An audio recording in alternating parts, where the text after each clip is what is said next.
southwest England and a mixture of cloud and sunny spells elsewhere across more southern regions of England and Wales. As we go through the morning on Saturday, the winds will start to strengthen. It will turn quite breezy once again in the south of the UK, and over the hills and the mountains of Wales and the southwest, we could see gusts of 30 to 40 miles per hour through the afternoon, and the sunshine will become confined to more southwestern parts of the UK, the cloud encroaching elsewhere, bringing some patchy rain and drizzle in from the North Sea, particularly to eastern Scotland and northeast England. As we move into Sunday, it's generally going to be cloudier for most parts of the UK. Frost generally limited to parts of Scotland, and here is where we like to see the best of the sunshine through the day on Sunday, with some nice light winds around here, but potentially some freezing fog patches in the central lowlands. The dry and settle theme continues as we go through the next few days into next week, a mixture of cloud and sunny spells for some of us. Today, clouds overhead, total zen within. Boxed Solar sponsors the weather on GB News. This Christmas, we're giving you the chance to win our biggest cash prize of the year. An incredible £85,000 in tax-free cash could be yours. And we've come to the fabulously festive Aurora Collection Resort here in Lapland to celebrate.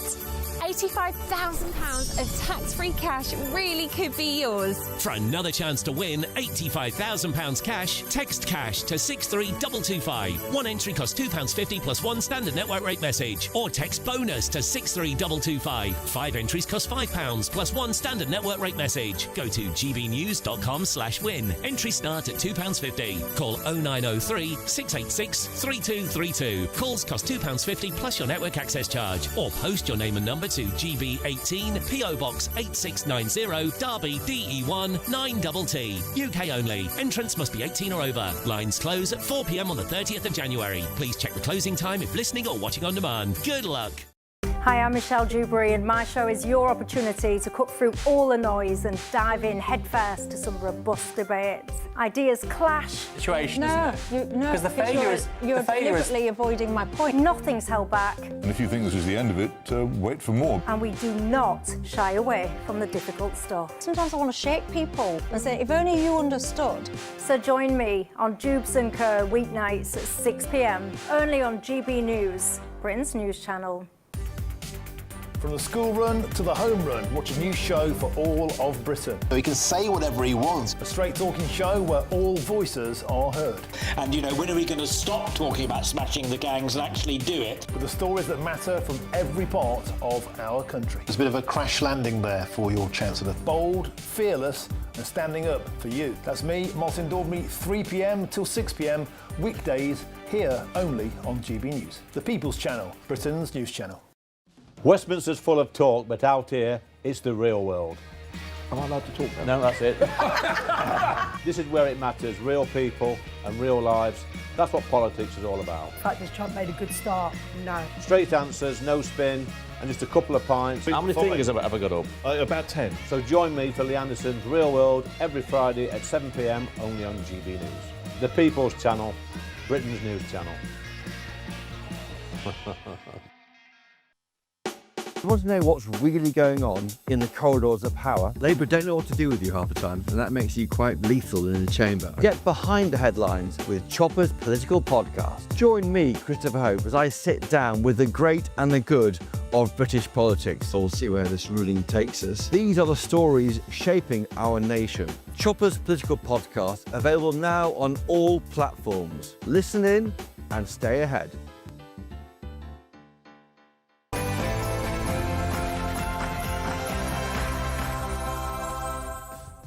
It's 9 p.m. on Boxing Day. You're watching Christys Tonight with me, Will Kingston, filling in for the great man. Coming up on the show, a teacher in a well-known British school has been likened to a terrorist after he showed videos of Donald Trump in class. Of course, we all remember Reform being likened to fascists at another school not too long ago. Has the UK's education system gone mad? Plus... Do you know what you're saying? Do you know how to get home? No. That's what I'm saying. For me, get you an Uber to the Nets, bro. It's probably for the best. What to the what? I couldn't resist. Is it acceptable for professional athletes to hit the booze on tour? That's our head-to-head. Also, We must leave the ECHR and repeal the Human Rights Act. We will leave the ECHR. From chicken nuggets to girlfriends not speaking the language and dealers smoking but not selling drugs, the ECHR has become a national joke. And the idea that the party that's led the last 175 opinion polls has zero representation in the House of Lords doesn't say much about the state of our democracy. A top Conservative peer has urged Sir Keir Starmer to give Reform UK a seat in the House of Lords. Is he right? Now, to steal a quote, get ready, Britain, here we go.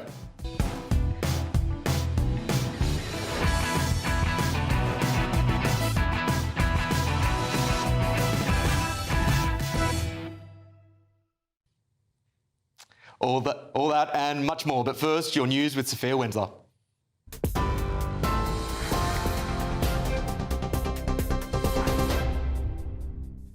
Well, thank you. Good evening. Your headlines at 9 o'clock. One of the two men missing off the Devon coast following a Christmas Day swim has been named as Matthew Upham. Mr Upham's family said in an Instagram post that they were heartbroken by the loss. The 63-year-old antiques dealer and another man in his 40s went missing after being swept out to sea in Budleigh, Salterton, with the Coast Guard calling off its search last night. The police are urging the public to avoid Boxing Day swims amid cold weather health alerts. Elsewhere, Boxing Day hunt crowds came out in force today in the face of Labour's plans to ban the tradition. The Countryside Alliance said massive crowds had been reported at meets across the country. The government plans to ban trail hunting under their animal welfare strategy published shortly before Christmas. Trail hunting means hounds follow a pre-laid scent instead of chasing a live animal, but critics argue that the sport is being used as a smokescreen for illegal hunting. Now, Ukraine's President Zelensky is reportedly ready to call a referendum on Donald Trump's peace plan if Russia agrees to a ceasefire. It comes after Volodymyr Zelensky confirmed he will be meeting with US President Donald Trump on Sunday. Meanwhile, Sir Keir Starmer has spoken with the French and German leaders today, who emphasised their unwavering commitment to support Ukraine and agreed to continue coordinating to achieve a lasting peace. Now, Donald Trump says the US has carried out a powerful and deadly strike on what he called Islamic State scum in Nigeria. The US president took coordinated action with Nigeria's military after accusing the group of persecuting Christians in the region. Nigeria's Foreign Minister Yusuf Matai Matuga said the strike was a joint operation targeting terrorists, and he did not rule out any further strikes. 3 people are unaccounted for after a house fire in the early hours of Boxing Day. That's according to police. Emergency services were called to a property on Briscombe Hill near Stroud in Gloucestershire at about 3 a.m. this morning. 1 person was taken to hospital for treatment and 3 people are still unaccounted for. And Boxing Day sales have slumped as shoppers have shunned the high streets in favour of online.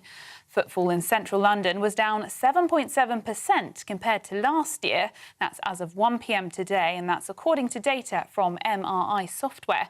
Barclays expected shoppers to spend £3.6 billion in the Boxing Day sales today, which is £1 billion less than last year. Experts say the data suggests Britons are staying away from town centre shops following Labour's budget announcement and the cost of living crisis. Those are the latest GB News headlines. Now it's back to Will.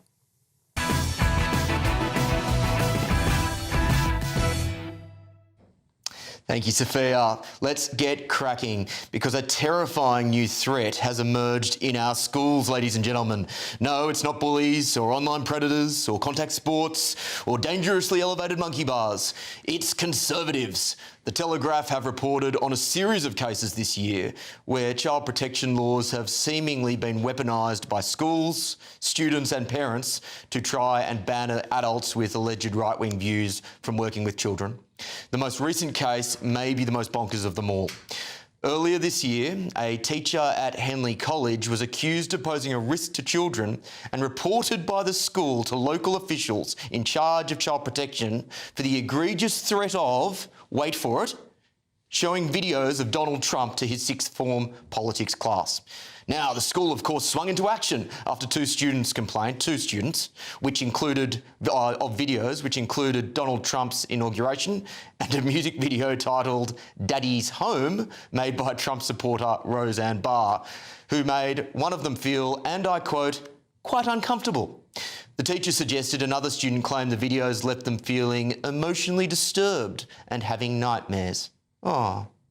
Instead of brushing away these claims or perhaps limiting this case to concerns of biased and irrelevant teaching, which the students also alleged and the teacher has also denied, the local authority designated officer said there is a concern that this behaviour could cause harm to a child. There could be criminal offence from the views which could constitute a hate crime, and it's possible that his promoting of views could be radicalisation. They concluded, and get this, a referral to prevent the government's counter-terrorism program was, I quote, a priority. The teacher wasn't found to be a terrorist, but he was effectively forced to resign. He's currently looking for another full-time gig, but honestly, who would want to be a teacher today?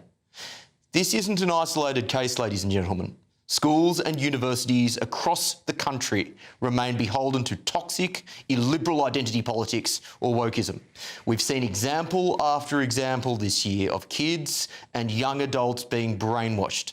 There was the primary school teacher banned from working with children earlier this month after telling a Muslim child that Britain is still a Christian state.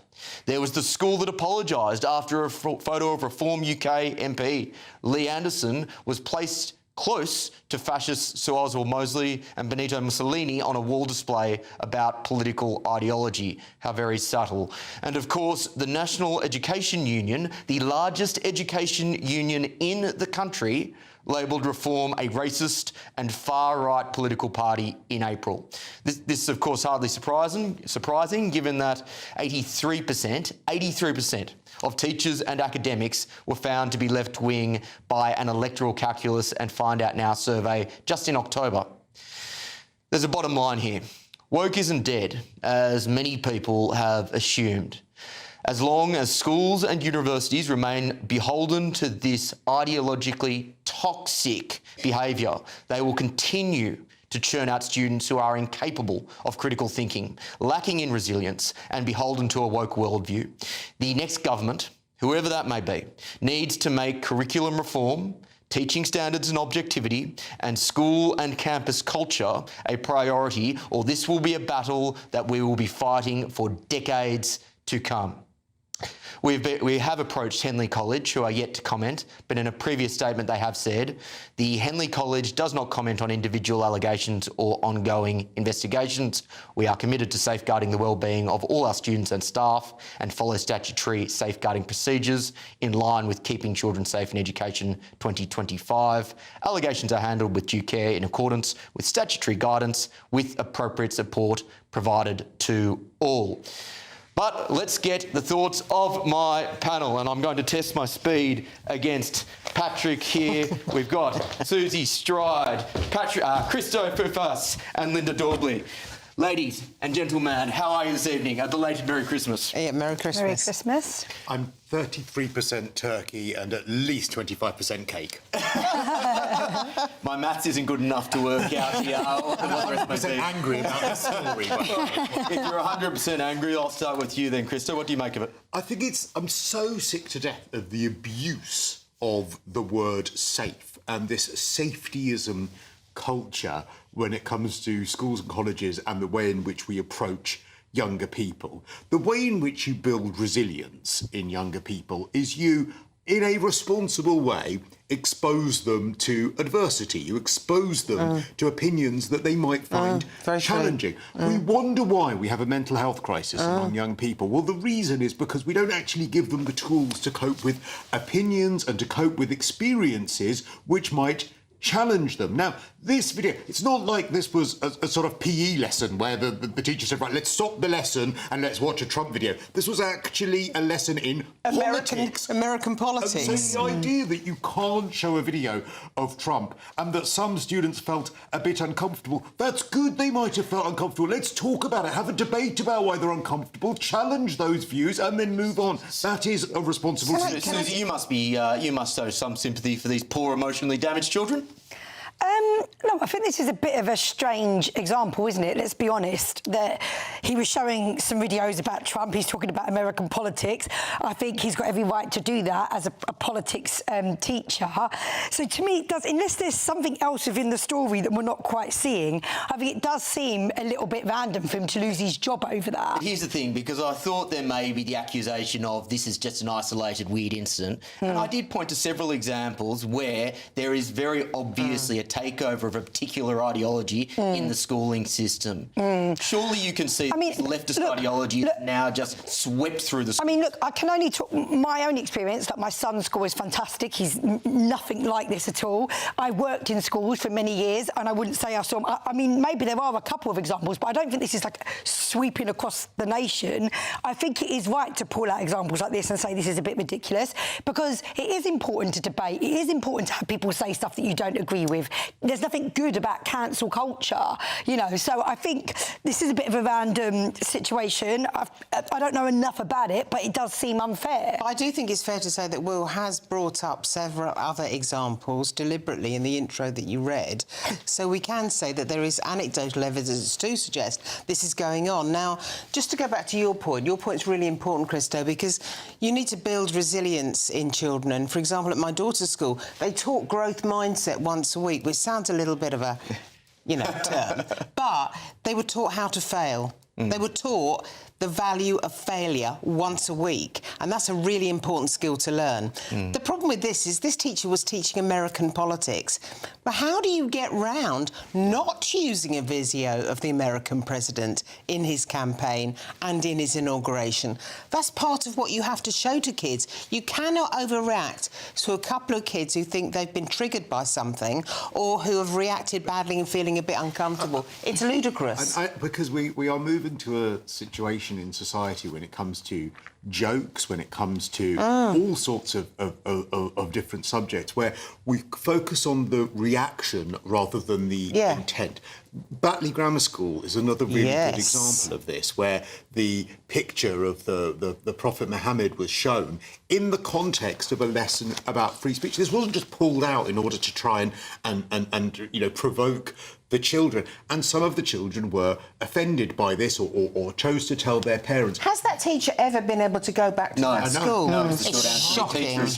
Shocking. And so I think that we have to move away from a society, and again, it's not just in schools, it's jokes as well, it's all sorts of things where we don't focus on intent, we focus on subject and reaction, and actually it is good that if it's done responsibly, people are challenged, because that's how you grow, that's how you solve problems. There has been this mentality on the left for potentially decades now that says that words are violence, and as a result of that, that leads to this sort of emotional harm and trauma narrative amongst some particular kids. Do you think it's healthy, Susie, I guess maybe is the wrong word, but do you think it's right that roughly 83% of educators in this country have a left, would lean left politically? I mean, there's a couple of things going on here. Number one, you do have the hard left, then you have the normal left, and then you've got centre ground left. You can't compare Tony Blair and Corbyn. These are two very different people. So what I'm saying is, you will have people, like even that, you know, trade union, whatever, you will have people that are saying certain things that me as a centre ground person I wouldn't agree with, and so so there are people that will be a bit extreme on certain things. When it comes to like the teachers, well, we can't control who becomes teachers. It may just be that it happens to be a caring profession, and it may just be that it happens to be that lots of those teachers are to the left. But I think it is so important, having worked in schools myself, it is so important to be able to have debate, to be able to have different opinions. Have debate and you can have critical thinking. You should, however, keep your own political views probably out of the classroom. That would help matters. I might point out here that this particular teacher was referred to the Prevent Anti-Terrorism Scheme. That's the same scheme that Axel Radicabana, the guy that that killed those girls in Southport was referred to. That is a ludicrous situation. This is what stuck out to me and why I don't think it's just one school making a silly decision, because it's obviously systemic, because it went from the school to the local child safeguarding authority, and then from the local child safeguarding authority, it was recommended, I think it then went to prevent. I don't think it ended up going to prevent because sanity finally prevailed. But this bloke still lost his job, Christo, and he still gets to find a new one. Absolutely ridiculous. OK, I'm going to pull you up on one thing that you said about, you know, it's a caring profession, so therefore people might be more likely to be on the left. Well, I would argue that most people on the right are quite caring. We all have the decision to get to the same destination. It's the way in which you get there. Well, then how else do you explain it? I mean, I don't know. I'm not like... I don't know the details of why, but I don't think you can punish teachers for saying, well, like... I would explain it a couple of ways. Firstly, I think it's the same thing that you sometimes see at the BBC, that when you work for something that is from the state, then you are, I think, more politically inclined to want the state to be a bigger thing, a bigger entity, which does imply that you would be more on the left. Now, my politics teacher was the most left-wing guy you'd ever meet. I mean, he drove a British Leyland car. He loved the fact it was nationalised. He was so left-wing. He loved socialism. I knew that. I didn't care because actually he opened it up for debate. We would have the most, you know, ding-dong rows in our politics class because he was open to us all talking about it. So I don't actually mind if a teacher has a bit of bias, if they're open about it and they open it up to the class to actually challenge it. It's when it becomes this toxic form of politics, this toxicity of trying to shut down opposite opinions or call them unsafe. And how quickly it was referred on. This school isn't very far from where I live. It's in quite a well-heeled part of the country. It wasn't really the teachers that started the ball rolling here. It was actual students that were complaining. Who felt But they're not exactly living in Tower Hamlets, I can tell you. They felt uncomfortable. What do you mean by that? But you said that they're not exactly living in Tower Hamlets. What's the comparison? I would assume that they were in fairly comfortable circumstances where they are unlikely to have some kind of nervous breakdown about watching a Trump campaign video. But this is I can understand it. Hear me out since you asked. I can understand it in a much more compromised area or challenging area. Maybe a kid has a problem there. You know, I can really understand that. But, I mean, maybe I'm judging this school, but I drive past it at least twice a week. You know, I'm amazed that those children should be triggered. What are the politics of that area, though? Is Henley of It's liberal. It's a liberal constituency. Look, again, as in, I look at this, I read this story, and I just think it is obviously a bit crazy. The guy just showed some videos in a lesson talking about American politics on Donald Trump. And there's not really many people that wouldn't look at that and say, that's really random and a bit extreme and a bit odd. Extend this out to campus culture on universities now, where there is obviously this radical leftist, I would say not just fringe, but culture amongst a lot of the academic profession, which has a very distinct worldview, which is increasingly out of step with where society is going. I guess my question to you, Linda, would be, is this something that can be changed by government, or is this unfortunately something that we're just going to have to deal with, you know, for years and years, and hopefully... Well, I don't think government can change it because the fact of the matter is governments change. So I don't think government can change this. I think perhaps the education sector can start having some proper discussions. You know, why don't they exert some real critical thinking, examine the whole issue and start looking at it in all its complexity? Christo, I'm not convinced they want to. I think all of this identity politics stuff started in the education institutions. It started in the universities, perhaps as far back as the 1960s. This is what we talk about, that long march through the institutions. And now they've got their way. I think if you don't get a handle on reforming those education institutions, these are the kids who one day are going to be in the media, in politics, in the corporates, and we're going to have to keep dealing with these sorts of culture war debates forever and ever. Well, let's remember, though, that hopefully when some of them actually start earning money and paying tax, they become slightly more right-wing because they realise that other people's money gets run out when you're handing it out to socialists. So there's that to hope for when they get a little bit older. I think...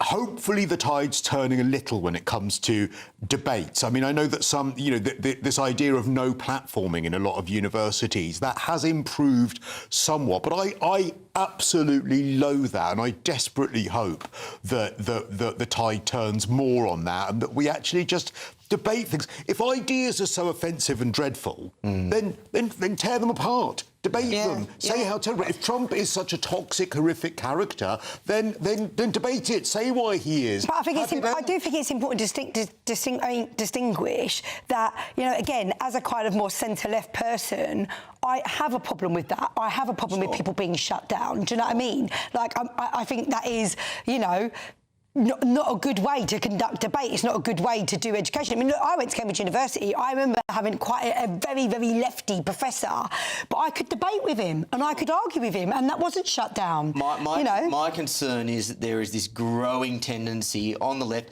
and I would suggest on parts of the right as well, to say that the response to problems around multiculturalism, for example, the problems around hate, in inverted commas, is to shut down speech and debate. You've seen that in the reaction to the Bondi in Australia, by the way. Oh, yes. Where the reaction to that has been to tighten hate speech laws. Yeah. That's all we've got time for in this segment. Krista, you said that we can hope that those kids one day will start earning some money and they'll become sensible. There's one other way that one potentially lucky person can get some money, which is a bit easier. That is the Great British Giveaway. What a segue that was. Woo. Now your chance to win our biggest cash prize to date, an incredible £85,000 in cold hard cash. Hayley Sparks has been on a magical trip to Lapland and has all the details you need for a chance to make it yours. This Christmas, we're giving you the chance to win our biggest cash prize of the year. An incredible £85,000 in tax-free cash could be yours. Cash to make your new year the best yet. And we've come to the fabulously festive Aurora Collection Resort here in Lapland to celebrate. Imagine what next year could look like for you with a whopping £85,000 in the bank. You could find yourself on the adventure of a lifetime or just safe in the knowledge that next year is on us. £85,000 of tax-free cash really could be yours. Go on, give it a go, and Merry Christmas! For another chance to win £85,000 cash, text cash to 63225. One entry costs £2.50 plus one standard network rate message. Or text bonus to 63225. 5 entries cost £5 plus one standard network rate message. Go to gbnews.com/win. Entries start at £2.50. Call 0903 686 3232. Calls cost £2.50 plus your network access charge. Or post your name and number to GB18 PO Box 8690 Derby DE1 9TT. UK only. Entrance must be 18 or over. Lines close at 4 p.m. on the 30th of January. The winner may be contacted live on GB News, week commencing the 9th of February 2026. Please check the closing time if listening or watching on demand. Good luck. Good luck, everyone. Still to come tonight. Do you know what you're saying? Do you know how to get home? No. That's what I'm saying. Do you want me to get you an Uber to the Nets, bro? Probably for the best. What? I promise there will be no gloating about the Ashes, but I do want to discuss whether it's acceptable for professional athletes to party on tour. That's our head-to-head coming up. This is Will Kingston in for Patrick Christys Tonight, only on the People's Channel, GB News.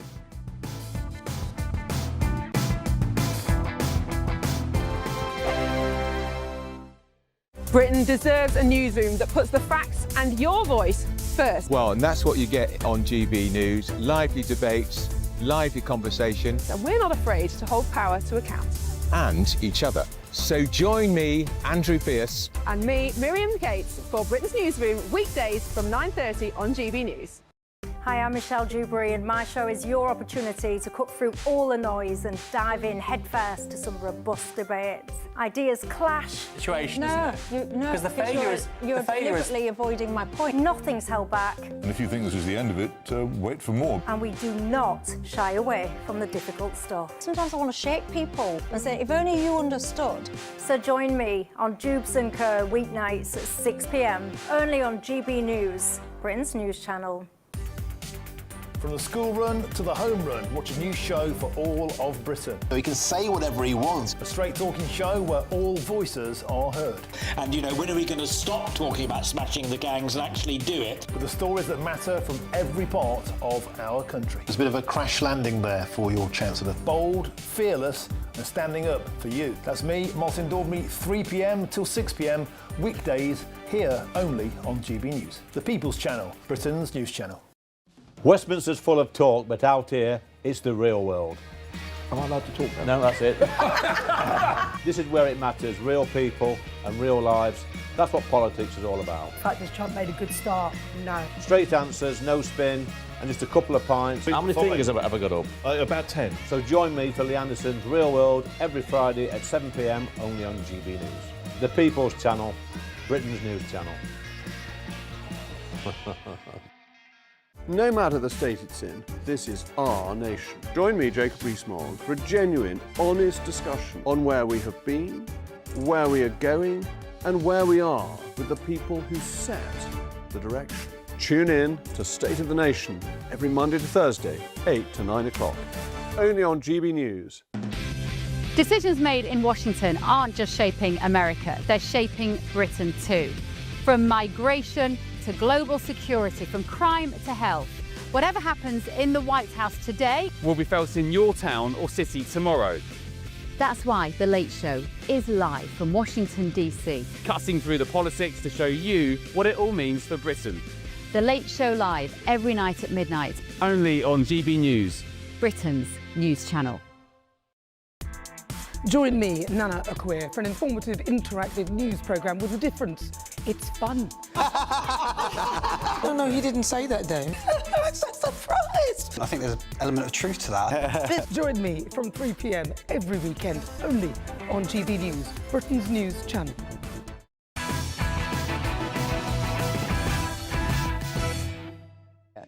This is Patrick Christys tonight on the People's Channel, GB News. I'm Will Kingston. It's now time for our head-to-head. There's going to be competition. England captain Ben Stokes has urged the public to show understanding towards opening bat Ben Duckett, who has retained his place in the side for the fourth Ashes Test at Melbourne. He may regret that after seeing the pitch on the first day. This is despite a video surfacing that showed him appearing intoxicated during the squad's controversial break in Noosa. Let's have a look. Do you know what you're saying? Do you know how to get home? No. That's what I'm saying. Do you want me to get you an Uber to the Nets, bro? It's probably for the best. What to the what? I will point out that the "do you want to get an Uber to the Nets, bro" came from a distinctly English accent. This comes as the new number 3 for England, Jacob Bethel, was spotted at a club in good form with one local lady, certainly better form than he displayed on the first day of the fourth test. So for this head-to-head, I am asking, is it acceptable in this hyper-professional era of sport for athletes to let their hair down on tour? Joining me now is former English cricketing legend Angus Fraser and football journalist Harry Harris. Gentlemen, welcome to you both, and a preemptive apology. I'm sure the last person that you want mediating this discussion is an Australian at the moment. There is nothing that I can do about it. But before, in spite of that, I should say, and Angus, I will start with you. Things have become, I imagine, considerably more professional since when you played for England. But cricket has always had a drinking culture. Haven't we got to the point now where even one drink 3 to 4 days before you face Mitchell Starc on a pitch which is doing a lot is going to have an impact, and therefore they should ditch it all entirely? Good evening, everyone. I don't... you've got to not drink during the game. I mean, that's obvious, but there's got to be a time and a place. And I think it's all about winning. If you're winning, if England had won in Brisbane and gone 2-0 up, would anybody have given a monkeys that a few of them were sort of caught having a couple of drinks in Noosa? The answer to that's no. The fact that they're 2-0 down, the tour's been pretty ordinary. Well, it's been a bit of a shambles, to be honest. And the players have... I just don't know how Noosa was ever going to be a good idea in any shape or form, where the players are almost taking time off during a tour. And I say, in modern society, everybody's a journalist now.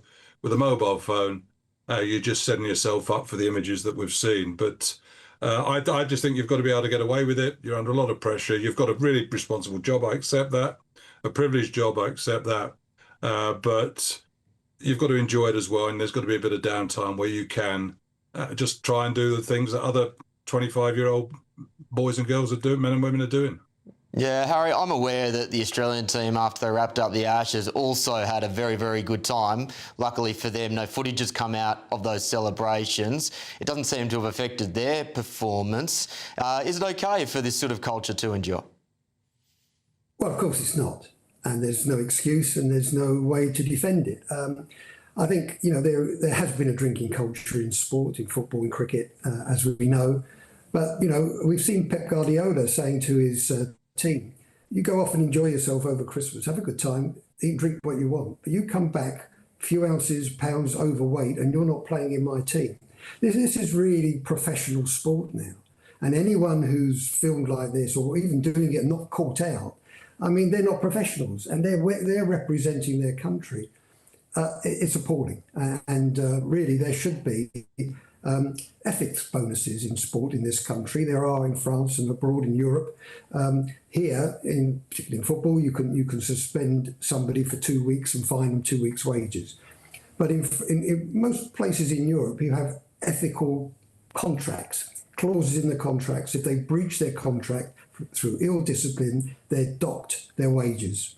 But certainly their bonuses. Okay, well, that's what should happen in cricket and most sports in this country. Well, let's make that example real then, Angus. Why wasn't Ben Duckett dropped on ethical grounds, to use that term, after that footage came to light before the fourth test? Because the players had obviously been given a permission to go out and enjoy themselves. It's a week or so before a game. There's plenty of time to get that out of your system.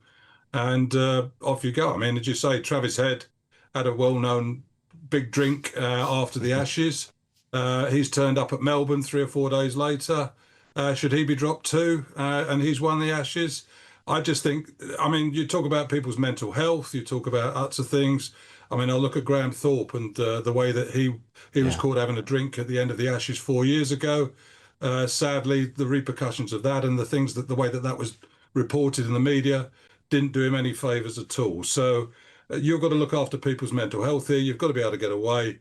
And it's about getting caught. I mean, footballers, they might just have private parties in places where no one's allowed a mobile phone and stuff like that. They can afford to do that. If England had won a test match in Australia and they're out celebrating with the Barmy Army, that would have been celebrated, wouldn't it? I look at the players, they're close to the fans, they're enjoying that experience and celebrating with them. So it's a time and a place, and England have let themselves down, undoubtedly, on this tour in a number of ways, from the lack of preparation. And I say, it's not the first time that an England tour of Australia seems to be ending on a similar note. Harry, I just want you to respond to that point around mental health, because McCullum took over when the English cricket team, the morale was at a very low ebb. There would have been several players, I imagine, who would have been quite tormented after, I think it was, one win out of 17 odd. How do you respond to the point that potentially, on balance, it's still better for guys to let their hair down if it means that in the long term they're going to feel like they're more balanced or have a better sense of mental health or well-being?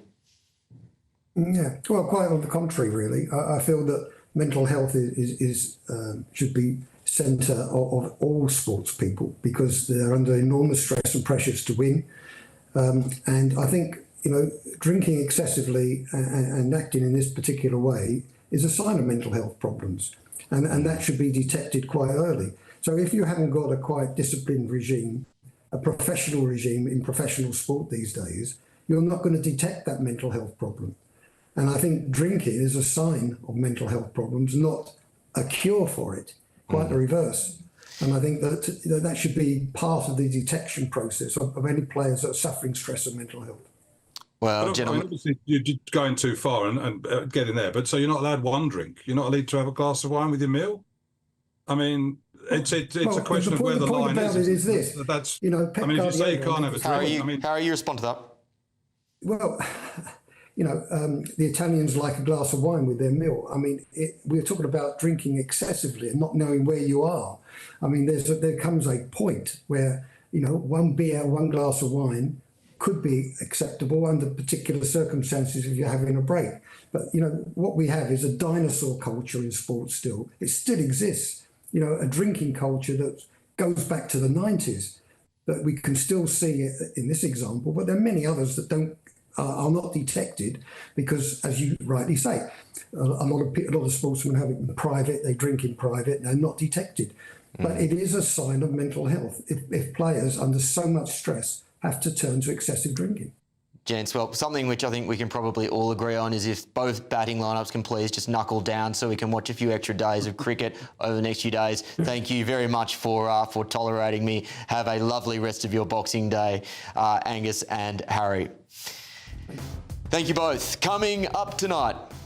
Well, the idea that the party that's led the last 175 opinion polls has zero representation in the House of Lords doesn't say much about the state of our democracy. Yes, we'll be discussing Farage's appeal for reform in the House of Lords, but first, divorce rates are going up and birth rates are going down. Are we losing those family values? This is Will Kingston on Patrick Christys Tonight, only on the People's Channel, GB News. Be nice to escape the grey. Clear skies, here we come. As clear as our travel insurance. All Clear Travel Insurance sponsors GB News Travel Destinations Forecast. If you're off on a post-Christmas break to the Western Mediterranean, then do prepare yourselves for some pretty unsettled weather over the next few days. Parts of Spain and Portugal will see some very heavy rain and also some gusty winds, so temperatures below average, potentially even some mountain snow across parts of southern Spain. Unsettled for the Balearic Islands as well, and perhaps also Corsica, but most of Italy, Greece and parts of the Balkans seeing a much sunnier interlude compared to of late. There will be some mountain snow across the north of Turkey as well, though, over the next few days. All Clear Travel Insurance sponsors GB News Travel Destinations Forecast. Good evening and welcome to your latest GB News weather update from the Met Office. As we move into the weekend, there's not going to be a great deal of change. It's going to stay largely dry for most of us. There will be more in the way of cloud, though, compared to recent days, with the best of the sunshine in the west. It's all thanks to this large area of high pressure dominating this weekend, keeping it dry and settled for the vast majority.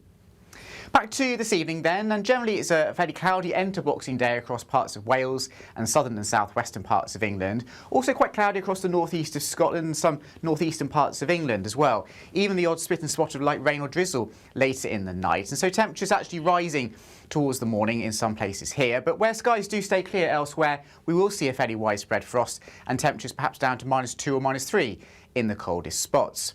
But across more northern parts of Scotland, here, as I say, temperatures will rise towards the end of the night, and we could see a little bit of drizzle moving into parts of Moray and parts of Aberdeenshire by the end of the night.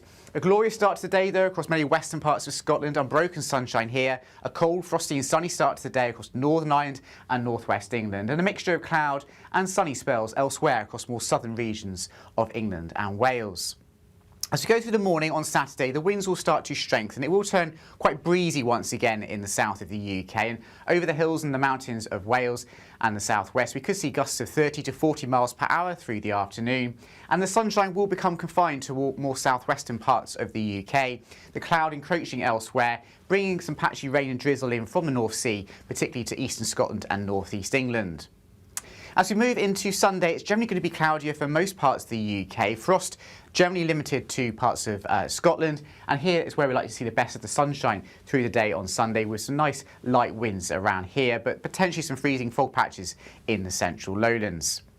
The dry and settle theme continues as we go through the next few days into next week, a mixture of cloud and sunny spells for some of us. In the GB Newsroom, we bring you the news as it happens. With our team of dedicated journalists across the UK, we're ready to keep you up to date with what's happening every half an hour, every single day.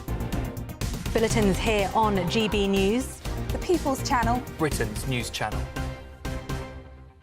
Britain deserves a newsroom that puts the facts and your voice first. Well, and that's what you get on GB News. Lively debates, lively conversation. And we're not afraid to hold power to account. And each other. So join me, Andrew Pierce. And me, Miriam Gates, for Britain's Newsroom, weekdays from 9:30 on GB News. At GB News, we love to hear from you, our loyal community. So drop us a line at gbnews.com/yoursay. There you can talk to each other and also to the presenters live on air. gbnews.com/yoursay, because GB News is your channel, Britain's news channel.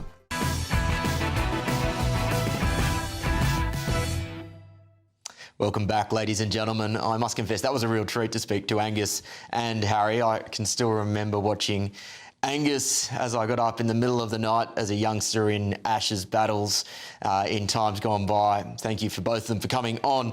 Don't forget you can get in touch with us at gbnews.com/your say. I want to hear your views on the topics of the day, and your comments are already coming in thick and fast. Jackie says on our first topic, when we talk about the wokeification of schools, I still say I blame the parents. If my daughter had come home and said she was emotionally damaged, I would tell her to go away, research what the reasoning was behind the project and come back to me with that reasoning. I think that's a fair argument. James says, Rob says to Christo, how dare you talk about leaving school and going to work? That's outrageous. Unfortunately, Rob, albeit you say it sarcastically, many people would agree with you in modern Britain. Now, has too much family time got you down this Christmas? You may not be alone, as this time of year more people are searching for how to get a divorce, with inquiries historically rising by 25% in the new year. So today I'm asking, are Brits losing their family values? Joining us now is the divorce coach, Sarah Davidson. Sarah, thank you so much for joining me on Boxing Day. How'd you spend your Christmas? Oh, I had a house full of family and friends, though. It was fantastic. Thanks. Yeah. Wonderful. No prospective divorces in the offing, I hope. Well, I've had mine, so I'm safe. Yeah, got that out of the way a while back. Well, I guess I guess that gives you lived experience as a divorce coach. Why exactly is this time of the year such? We think of it as such a happy time, such a time for family, such a time for giving, compassion, all those great values. But the brutal reality is that it is also a time more than any other where relationships tend to fracture.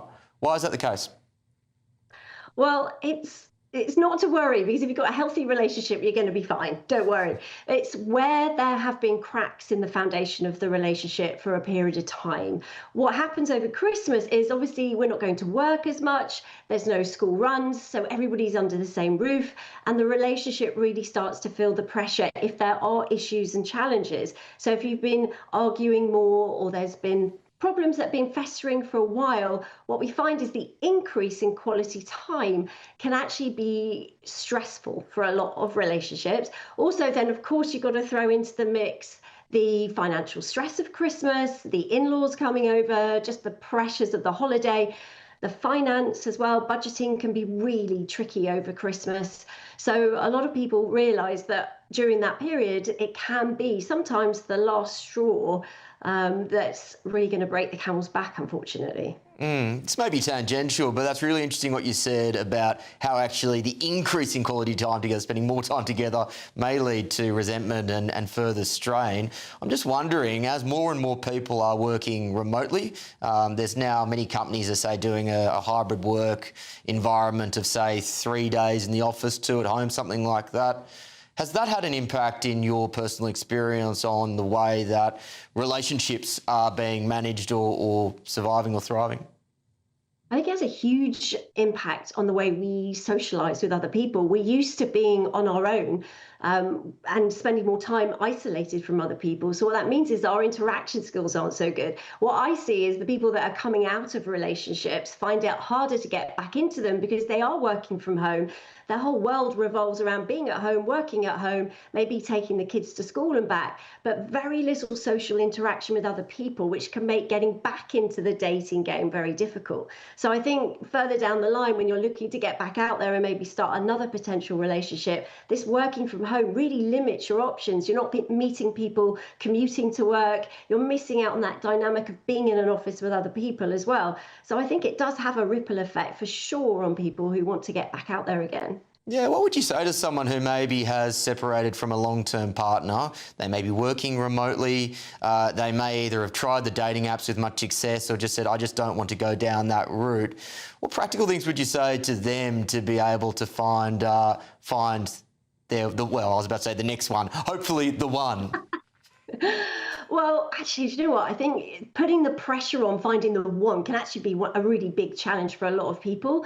And sometimes it's not about finding the one. It's about finding Mr. or Miss Right now. It's okay not to put the pressure on, because I think then that makes you think about it in a slightly different way. So, the idea is to get back out there and have some fun and to, start dating, go out for a few drinks, but take the pressure off. If you don't feel comfortable, then don't do it, but don't sit back, because most of my clients say to me, Sarah, the only person that rings the doorbell is the postman. And so, there's very few options if you're just going to sit at home. So do dip your toe in the water, do have a go, but again, only set your boundaries where you feel comfortable to start with. But it's about having fun and taking the pressure off. Meeting the right person that you're going to maybe get married to is really setting the bar quite high and often puts a lot of people off. Probably rightly so. Well, hopefully you have a charming and charismatic postman. Sarah Davidson, thank you so much for joining me on your Boxing Day. Hope you have a lovely rest of the festive season. That was Sarah Davidson, divorce coach. Coming up, from chicken nuggets to girlfriends who don't speak the language, we'll run through some of the ECHR's biggest deportation failures in the past year. This is Patrick Christys Tonight, only on GBNews, the People's Channel. I'm Michelle Dewberry. This is Jubes & Co with you. Hello everyone, Patrick Christys here. GB News, Britain's news channel. Access the stories that matter to you. Take the GB News family with you on any device. And as long as you have an internet connection, tune in to GB News anywhere on the planet or beyond. GB News, the People's Channel, Britain's news channel. Hi, I'm Michelle Dewberry, and my show is your opportunity to cut through all the noise and dive in headfirst to some robust debates. Ideas clash. Situation, isn't it? Because the failure is... You're deliberately avoiding my point. Nothing's held back. And if you think this is the end of it, wait for more. And we do not shy away from the difficult stuff. Sometimes I want to shake people and say, if only you understood. So join me on Jubes & Co weeknights at 6 p.m, only on GB News, Britain's news channel. Westminster's full of talk, but out here, it's the real world. Am I allowed to talk now? No, that's it. This is where it matters, real people and real lives. That's what politics is all about. In fact, this Trump made a good start. No. Straight answers, no spin, and just a couple of pints. How many fingers have I got up? About 10. So join me for Lee Anderson's Real World every Friday at 7 p.m, only on GB News. The People's Channel, Britain's news channel.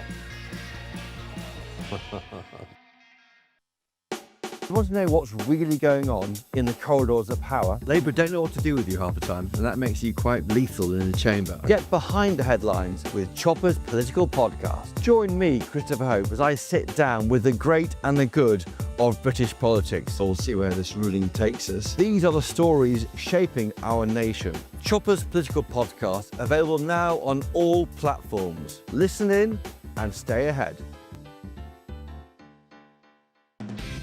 Decisions made in Washington aren't just shaping America, they're shaping Britain too. From migration to global security, from crime to health. Whatever happens in the White House today will be felt in your town or city tomorrow. That's why The Late Show is live from Washington, D.C. Cutting through the politics to show you what it all means for Britain. The Late Show live every night at midnight. Only on GB News, Britain's news channel. From the school run to the home run, watch a new show for all of Britain. So he can say whatever he wants. A straight talking show where all voices are heard. And when are we going to stop talking about smashing the gangs and actually do it? With the stories that matter from every part of our country. There's a bit of a crash landing there for your Chancellor. Bold, fearless and standing up for you. That's me, Martin Dawdney, 3 p.m. till 6 p.m, weekdays, here only on GB News. The People's Channel, Britain's news channel.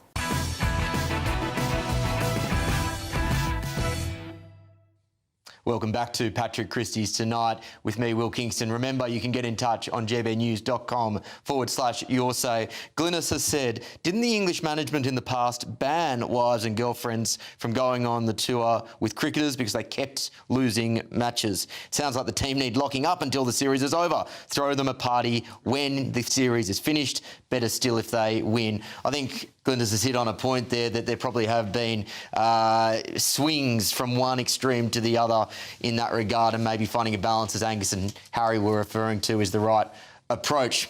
On a completely different topic, could the Prime Minister be about to send a late Christmas gift to Reform UK and Nigel Farage?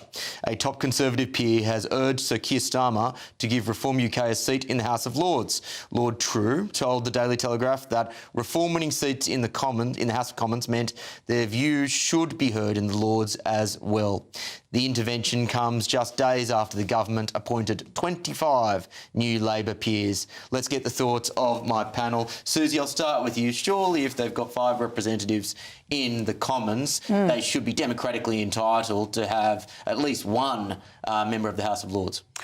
I mean, look, I just think I have a problem with the House of Lords as it is and as it stands, and I think there's a much bigger debate and a much bigger problem, which is we've got this massive, unelected body of people that costs us a lot of money that needs massive reform, and I think that's a much bigger argument. And actually, for me, if we think the biggest problem is that we don't have a reform person in there, I don't think that's the biggest problem. Well, fair pivot, but deal with the small argument for me first. Do you think that reform should have one in the House of Lords? No, I don't. And I also think, I mean, you could say this is a joke or not, but by the numbers of Tories that are moving over to reform, we'll probably get a few peers doing that, I'm sure, at one point soon. Linda?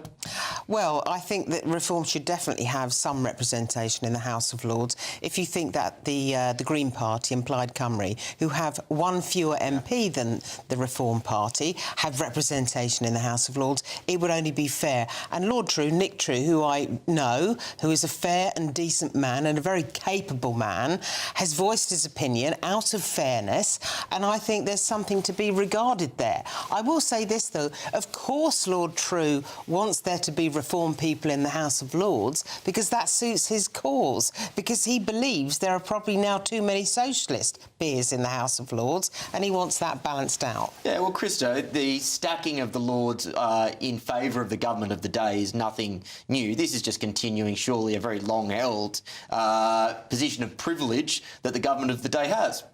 The government of the day that pledged to have massive House of Lords reform before they got elected. That government. Well, there is that. Isn't it funny how that? I mean, you're quite right. Perhaps there is an argument for reform, and it was the one that they were making before they got elected, which they've suddenly now abandoned. Now they're shoving all of those Labour peers in the House of Lords. It really actually goes back to what we were talking about in the last segment when we were here, and about the fact that differing opinions in debate are really important. And I think you make a really good point about the fact that there are Greens in there, there's Plaid Cymru in there. There is absolutely no way in the world, though, that Keir Starmer will want reform people in the House of Lords. He probably thinks they're all far right. He probably thinks that they are all completely barking mad and that they shouldn't have any representation whatsoever, because that is the view of this government towards people with different political views. I want to say something else as well, in that there is a huge amount of expertise in the House of Lords, far more, I think, perhaps than in the House of Commons.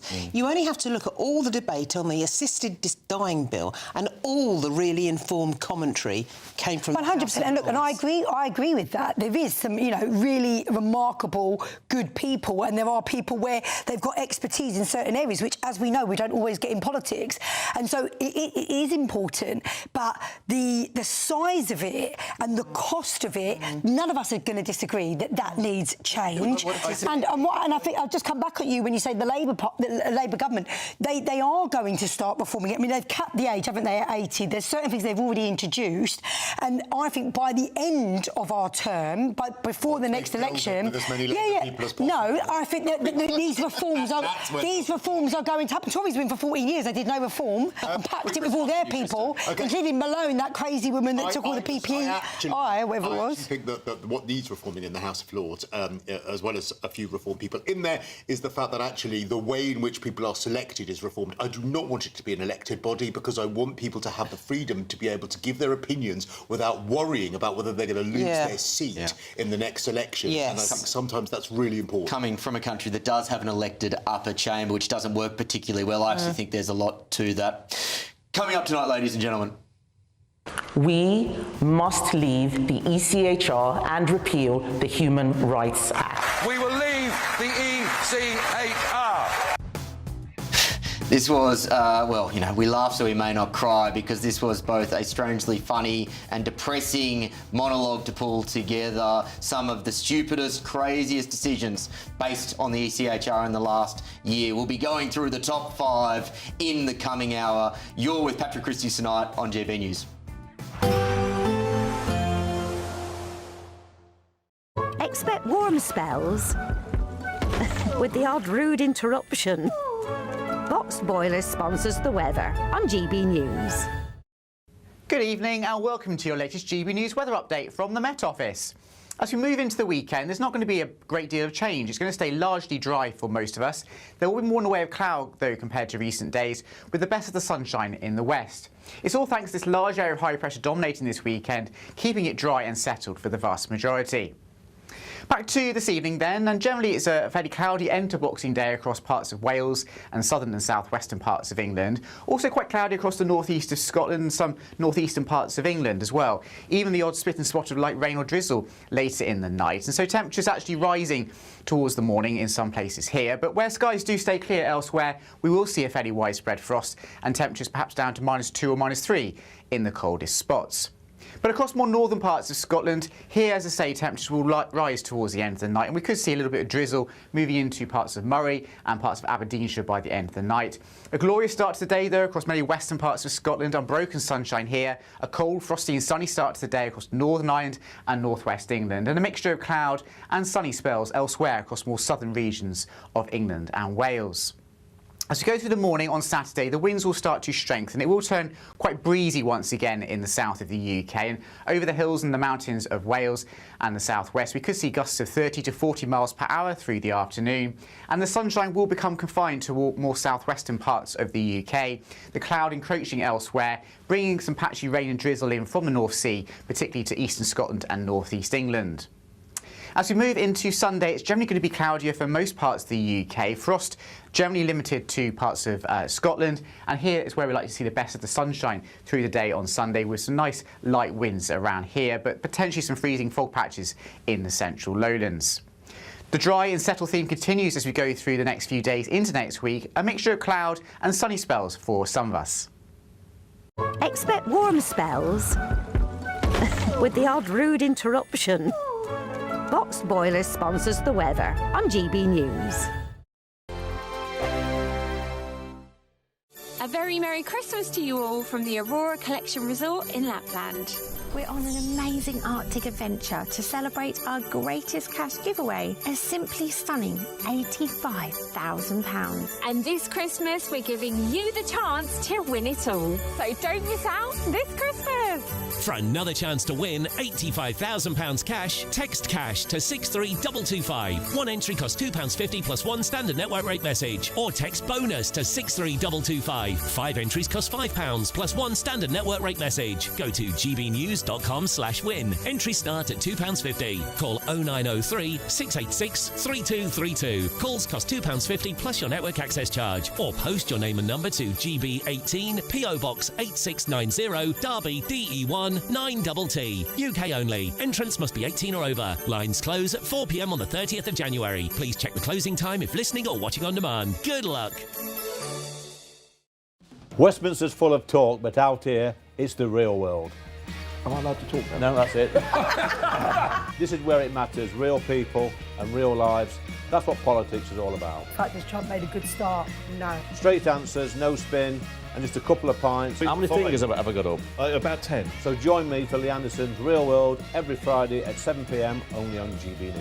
The People's Channel, Britain's news channel. Britain deserves a newsroom that puts the facts and your voice first. Well, and that's what you get on GB News. Lively debates, lively conversation. And we're not afraid to hold power to account. And each other. So join me, Andrew Pierce. And me, Miriam Cates, for Britain's Newsroom, weekdays from 9:30 on GB News. From the school run to the home run, watch a new show for all of Britain. So he can say whatever he wants. A straight-talking show where all voices are heard. And, you know, when are we going to stop talking about smashing the gangs and actually do it? With the stories that matter from every part of our country. There's a bit of a crash landing there for your Chancellor. Bold, fearless and standing up for you. That's me, Martin Daubney, 3 p.m. till 6 p.m. weekdays here only on GB News. The People's Channel, Britain's news channel. Join me, Nana Okoye, for an informative, interactive news programme with a difference. It's fun. No, he didn't say that, though. I'm so surprised. I think there's an element of truth to that. Join me from 3 p.m. every weekend, only on GB News, Britain's news channel. In the GB Newsroom, we bring you the news as it happens. With our team of dedicated journalists across the UK, we're ready to keep you up to date with what's happening every half an hour, every single day.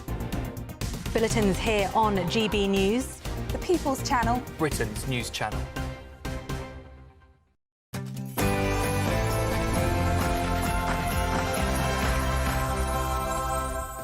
It's 10 p.m. on Boxing Day. You're watching Patrick Christys Tonight with me, Will Kingston, as Patrick enjoys his first festive season with young George and Emily.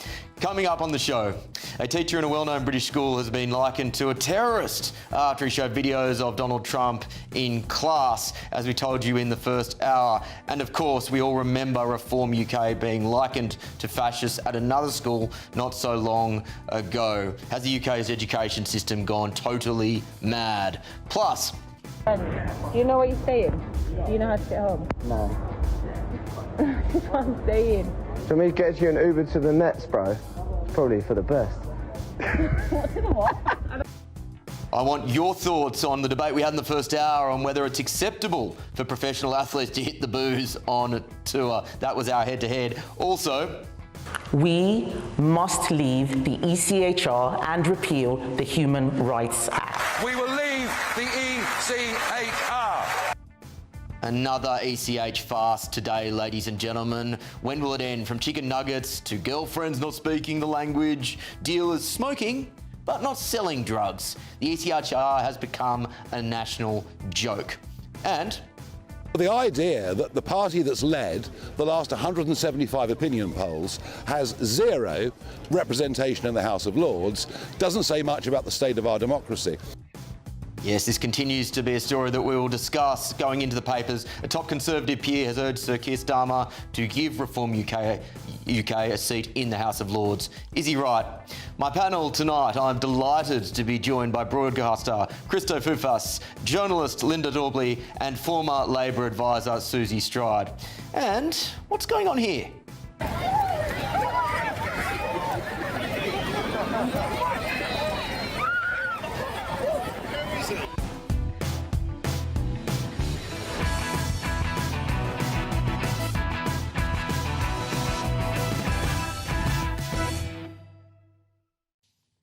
Let's get cracking on our second discussion for the evening. We're approaching the end of 2025. It's that time where we in the media look back at the best and worst of the year that was. And for me, the most hotly contested, controversial, and quite frankly, mind-boggling best of list is obvious. No, it's not the best goals, songs, movies or shows. No, ladies and gentlemen, with 5 days left in the year, I give you the top 5 best excuses illegal migrants have used to convince lefty judges to remain in the UK against the wishes of sensible Britons everywhere. An honourable mention, I should say, for a case we have reported on GB News this afternoon. An Albanian man who was jailed for growing over 200 cannabis plants in the UK has avoided being deported after it was ruled his removal would be harsh on his partner. Armando Ibarhasaj claimed his deportation would breach his rights to a family life with his partner under the ECHR, specifically because his girlfriend didn't speak Albanian. And of course, the Upper Immigration Tribunal judge, Sarah Pinder, agreed that this outweighed the criminal threat to Britain. And I get it. I was a terrible languages student myself, and Albanian nominal clauses are meant to be a nightmare to get your head around. Strong, but just missing the top 5. In fifth place, we have the Iranian sex toy smuggler running an illegal X-rated toy smuggling ring who was allowed to remain in the UK after arguing that he would be jailed back home for his illicit business activities, constituting a breach of his human rights under the Refugee Convention. What a relief it is that this country is more lenient on criminal sexual deviance, otherwise that would have been disastrous for him. In fourth place, the Albanian criminal allowed to stay in the UK because video calls would be harsh on his stepson. There's that word again. The immigration judge said that modern communication is no substitute for the physical presence of Duratan Mazreku in his 15-year-old stepson's life. Now, look, I'm a big fan of face-to-face communication myself, and again, more important than your safety. Taking bronze on the podium, it's the Jamaican drug dealer who avoided deportation after promising he'll only smoke cannabis in the future and not sell it. Sean McLeod was initially given a 3-year and 4-month sentence and initially handed a deportation order. However, after appealing, claiming it would negatively impact his 3 young children and wife, the Immigration Tribunal ruled in his favour. Unsurprisingly, the impact of frequent cannabis use on his family was not taken into consideration. The runner-up is the convicted Zimbabwean pedophile who was allowed to stay in Britain because he would face hostility if he was deported back to his home country for being a pedophile. Good.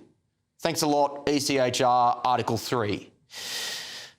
And drum roll, please. The gold medal goes to, who else? The now iconic Albanian criminal whose deportation was halted on first instance, partly because of his young son's aversion to foreign chicken nuggets. A tribute to the UK poultry industry, but a sad reflection on the UK judiciary. We laugh that we may not cry. The lesson from these ridiculous cases is clear. You cannot solve the illegal migrant crisis unless you unwind the tangled legal framework that has enabled it for decades. We must ditch the ECHR, the Human Rights Act and the Refugee Convention in 2026. Please, Labor, make it a New Year's resolution or there will be an equally insane list this time next year. Ladies and gentlemen, don't hold your breath. Let's get the thoughts of my panel as I try and increase the speed from the first hour and hope very dearly that I don't fall over. Krista, Linda and Susie, welcome back. Krista, I will start with you. Again, I said we laughed so we may not cry because on face value, it is comical the reasons that some people cook up to remain in this country. But it's, of course, also very serious. Do you think we can solve this problem without untangling that legal framework that I referred to? Well, I mean, let's firstly talk about the Albanian case, because there's a really, really good way of making sure that your girlfriend, who doesn't speak Albanian, doesn't have to go to Albania to see you if you're deported there. And that is, don't commit crimes in this country when you come over here as an Albanian, and then, therefore, there won't be that problem. Well, get a better Albanian language tutor, I suppose, but yes, that's certainly probably the best option.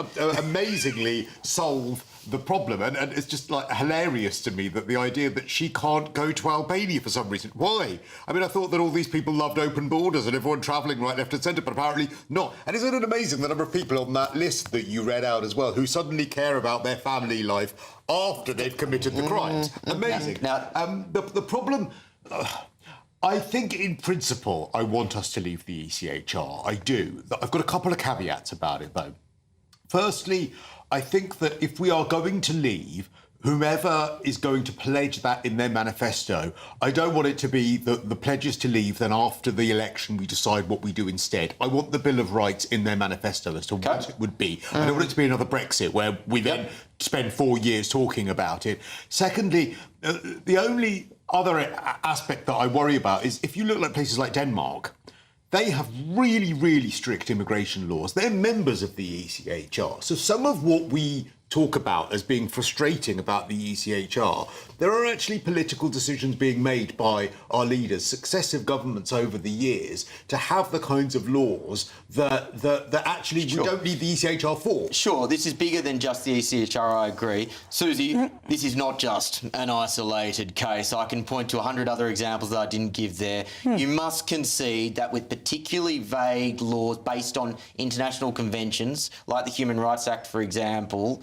a judge of a particular persuasion can interpret it in any which way they want to suit a particular political agenda. Surely that's what's going on here. Yeah, I mean, look, you list off all those examples and you can't but not feel infuriated. Do you know what I mean? Like, there's no way you listen to them and you think, this is taking the mick. And obviously British people hear that and they're going to say, this is taking the mick. This is a misuse, actually, of what it should be. But what I want to say is kind of what has just been said there around Denmark. Actually, there are things that can be done and reform hasn't been attempted. And actually, what Starmer is saying is that we would bring in domestic law changes that would restrict how Article 3 and Article 8 can be used so that they're not abused in this way. And I think it is worth trying that reform first. The talk's cheap. They've been in government for 18 months now and they had 14 years to plan this stuff out. Like, surely this points to a lack of sincerity if this is just coming out now. No, I don't think so. Look, again, we've just heard that Denmark have been able to do this. Denmark are part of the ECHR and they have made those changes, which means actually, you know, there's not been the abuse of the ECHR in the way it has been in this country. OK, maybe we've, you know, not been in for 14 years, but it's 14 years of Tories who could have sorted this out and they didn't. And we've been in for just over a year. But I think they are going to prioritise this, and I think you can see that Shabana Mahmood is meaning business when she talks about this. Yeah, I kind of like the sound of Shabana Mahmood, but I think what's happening here is that Sir Keir Starmer is suggesting these domestic law changes because it's a kind of halfway house where some of his more militant backbenchers are concerned. I don't think there's a real impetus behind that. I think you'd end up with very half-hearted measures. Now, let me say that 5 years ago, I'd have died on a hill over this, the Court of Human Rights. I absolutely believed it was the right thing. And then I started interviewing people and talking to people in Europe and NATO and the EU, etc., etc. And they all said the problem with the EHCR is that it was built decades and decades ago, and it has absolutely outlived its fitfulness for purpose. We really need to start afresh. And I don't think tinkering around the edges and making a couple of changes to Clause 3 or Clause 8 is really going to do the job. The thing is, I don't trust this government to be the ones that would be able to do the tinkering, because this government... do I think that tinkering could work?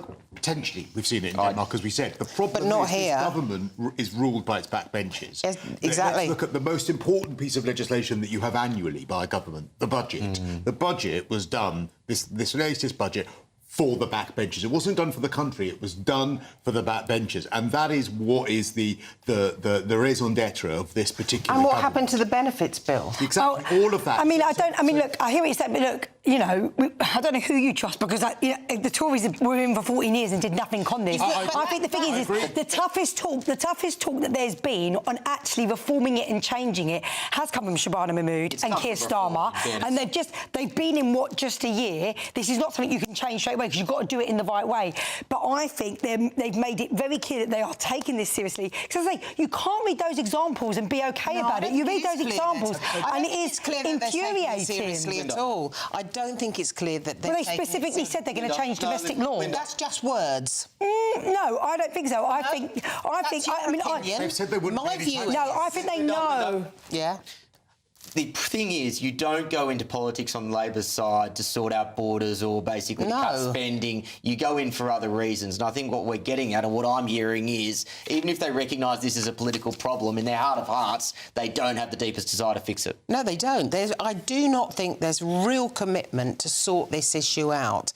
And I think that you're right, Susie, when you say that Conservatives were in for 14 years. I mean, I think that line has done its dash, by the way. But nevertheless, you have a very good point. Things weren't sorted out. They're not being sorted out now, and we need real action to start happening. I'm going to say, listen, if they don't take this seriously, we know what's going to happen. We know where the British people are on this. There is You know, people are furious. So I'm going to be honest with you and say, whatever they may feel or think about this, they are going to have to take action. They are going to. Just one final point about this is that I really think we also need to move away from this idea that you go to prison for a year and you get deported. I think if you come to the UK and you break the law at all, you are out. Yeah. You are being just like when a police officer or a member of the judiciary breaks the law. You are in a position of trust that means there is a different threshold to the way you are treated. When you are invited or welcomed into a country, you are given a position of trust. Therefore, if you break that trust, you are gone. And why can't you are gone. This woman went out with the Albanian when he was an illegal, an asylum seeker with no legal status, and he's growing cannabis, and she's going out with him. Well, the very first thing she should have done, going out with someone of another nationality, was perhaps learn his language, and then she could go and live there. After all, there's a flourishing tourism industry. But just to say, Shabana Mahmood, when you look at what she's saying, she's coming down hard on this. And so I think there's got to be a level of coming, let's wait and see what she's going to do. Definitely saying the right things. Whether or not we see action in 2026 remains to be seen. Google Translate. Don't go, you know, I'm sure they can translate Albanian. Do that. Yeah, perhaps that's right. And I agree entirely that we should have incredibly high standards for immigrants. If I so much as misspeak on this show, I expect very serious questions to be asked by the Home Office. And there I did just misspeak just there, expecting a knock on the door. Coming up, tomorrow's front pages will be with you shortly. But first...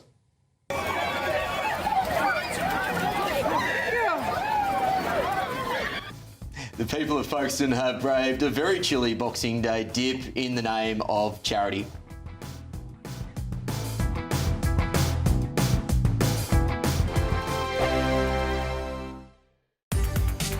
From the school run to the home run, watch a new show for all of Britain. So he can say whatever he wants. A straight-talking show where all voices are heard. And, you know, when are we going to stop talking about smashing the gangs and actually do it? With the stories that matter from every part of our country. There's a bit of a crash landing there for your Chancellor. Bold, fearless and standing up for you. That's me, Martin Daubney, 3 p.m. till 6 p.m, weekdays, here only on GB News. The People's Channel, Britain's news channel. Martin Daubney, weekdays from 3 p.m. Well, you're absolutely right. Spot on. I couldn't help feeling that perhaps it was actually just a joke, and they were going to come back in 2 years' time and say, we took you all in. It was, in fact, a joke. Now we're going to produce something more serious, because it's absolutely hilarious and ridiculous. Commercial suicide, I described it as. Well, the individual behind it is no more. What would you like to see from the brand, presumably not people with asymmetric haircuts in pink dresses with sledgehammers doing precisely zero to do with cars? Well, again, absolutely. You're spot on. I mean, it's just totally unrelated to cars at all. There wasn't even a car in the advert. Jaguar was built on style, and that brought passion for cars. That's what made them different. I remember many years ago, a Jaguar executive in the States saying to me, people say, I like my Mercedes, but I love my Jaguar. It's all about passion. Style engendered that. That's what we've got to have. We need to see a proper, more traditional, stylish, real Jaguar that can build on the brand and the heritage of the past. OK, Philip Paulson, I'm going to put you on the spot now. If you're in charge of the next Jaguar advert, what would it look like? As diametrically opposite and different as it possibly could be from what they produced. I suppose, I mean, I live a little in the past, I admit, although I also think I'm hopefully realistic about the current situation and everything, the present. But I'd like to see the heritage shown. Jaguar were not afraid to talk in the past about their heritage, the Le Mans wins back in the 50s, the E-Type in the 60s. This is what added excitement and luster to the brand. GB News, the People's Channel. Westminster's full of talk, but out here, it's the real world. Am I allowed to talk now? No, that's it. This is where it matters, real people and real lives. That's what politics is all about. In fact, has Trump made a good start? No. Straight answers, no spin, and just a couple of pints. How many fingers have I got up? About 10. So join me for Lee Anderson's Real World every Friday at 7 p.m, only on GB News. The People's Channel, Britain's news channel. Welcome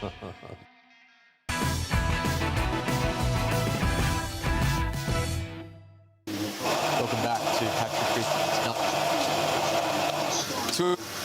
To the Kent Coast today in Christmas costumes as part of Folkestone Boxing held on the beach, hosted by the Folkestone Lions Club for more than 40 years and raises money for a good cause. This comes as other cold water dips have been cancelled following concerns around safety. Sadly, concerns that have been well founded recently, which we will get to later. Joining me now is the Mayor of Folkestone, Lucy McGurr, who has taken part in the dip. Lucy, thank you so much for joining me. A belated Merry Christmas. Tell me about the Folkestone dip and tell me why these sorts of events are so important in forging the types of local community that I imagine you endeavour to forge. Merry Christmas to yourself and all of you at GB News. Thank you for having me on. It's, I think, really vital to have the whole community come together at such a, what can be a great time of the year, but then also such a sad time of the year for some other people as well. It really brings a sense of community, just not for the area, but for places afield. A lot of people come from further afield to come to Folkestone to do the dip, as well as all across the district. And everyone just comes together and it's just a great laugh for everybody. That was the first year I've done that, and it will probably be my last as well, because that was freezing. But it really is just forging everyone to come together and everyone has a laugh.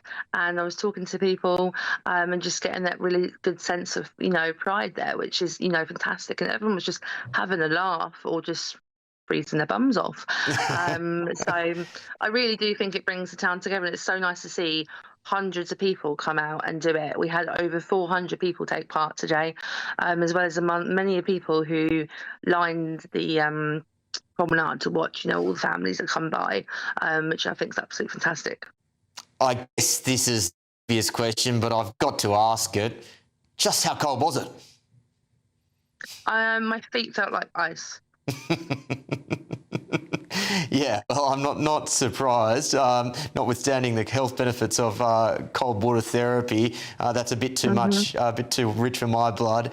Lucy, how did this all start? It's just one masochist who decided to take a dip in the middle of winter one year. Do you know how did the Christmas or the Boxing Day dip kick off? I think it's been a tradition that's been going for not just the 40 years we've been doing it, but for years beforehand. And I think it just is the same kind of thing. It brings people together. It's a laugh. It tests people's limits, and everyone enjoys it. Everyone comes out for it each and every year. I know other towns across our town, across Kent below, like Dover and Ramsgate and Deal, they all do theirs. I think theirs got cancelled because of the weather. I think we were crazy to go ahead, but we weren't forewarned off. So I think it just, it's been years in the making. I don't know where it originally started, but I think it's a great fun tradition to keep on carrying on doing, and people love it. And sometimes they just go in for the sake of it, and sometimes they go in because they want to have a laugh and they want to dress up. Yeah, I thought the footage really was quite heartwarming, because we are seeing less, I guess, community-based events in this day and age. I think people are perhaps more isolated, and so I think that the more we can see local communities band together like this, the better it will be, both for those local communities and for the country. Lucy, I hope you had a lovely Christmas and enjoy the rest of your festive season. Thank you very much. Merry Christmas and a Happy New Year to you all. Thanks, Lucy. That was Lucy McGurr, the Mayor of Folkestone. Coming up. Just the very thought that a government that is so filled with ignorance of rural communities, of what this means to so many people living in areas like this, is frankly very, very shocking. Yes, we will be discussing the Lords and whether or not reform is needed as we go through the papers. This is Patrick Christys Tonight, only on GB News, the People's Channel. I forecast a perfect holiday in the sun. Weather looking good then? For sure, and no worries about our travel insurance. All Clear Travel Insurance sponsors GB News Travel Destinations Forecast.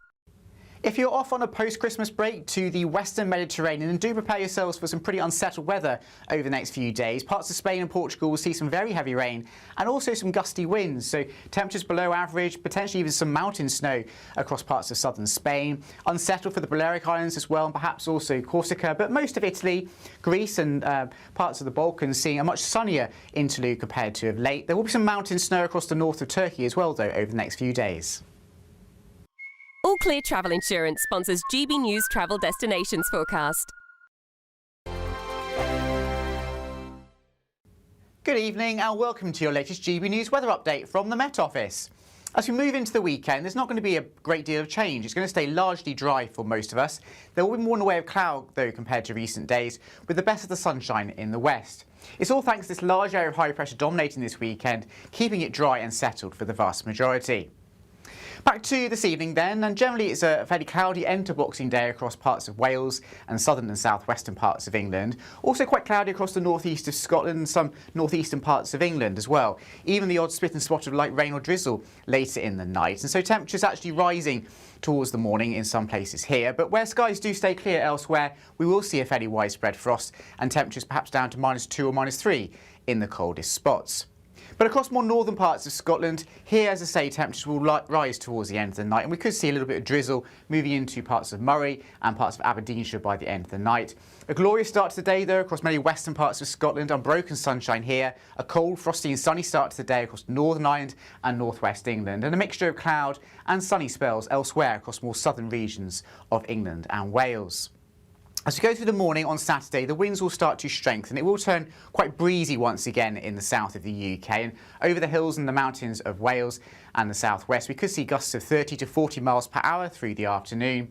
And the sunshine will become confined to more southwestern parts of the UK. The cloud encroaching elsewhere, bringing some patchy rain and drizzle in from the North Sea, particularly to eastern Scotland and northeast England. As we move into Sunday, it's generally going to be cloudier for most parts of the UK. Frost generally limited to parts of Scotland, and here is where we like to see the best of the sunshine through the day on Sunday, with some nice light winds around here, but potentially some freezing fog patches in the central lowlands. The dry and settled theme continues as we go through the next few days into next week, a mixture of cloud and sunny spells for some of us. You want to know what's really going on in the corridors of power? Labour don't know what to do with you half the time, and that makes you quite lethal in the chamber. Get behind the headlines with Chopper's Political Podcast. Join me, Christopher Hope, as I sit down with the great and the good of British politics. We'll see where this ruling takes us. These are the stories shaping our nation. Chopper's Political Podcast, available now on all platforms. Listen in and stay ahead. Decisions made in Washington aren't just shaping America, they're shaping Britain too. From migration to global security, from crime to health. Whatever happens in the White House today will be felt in your town or city tomorrow. That's why The Late Show is live from Washington, D.C. Cutting through the politics to show you what it all means for Britain. The Late Show live every night at midnight. Only on GB News, Britain's news channel.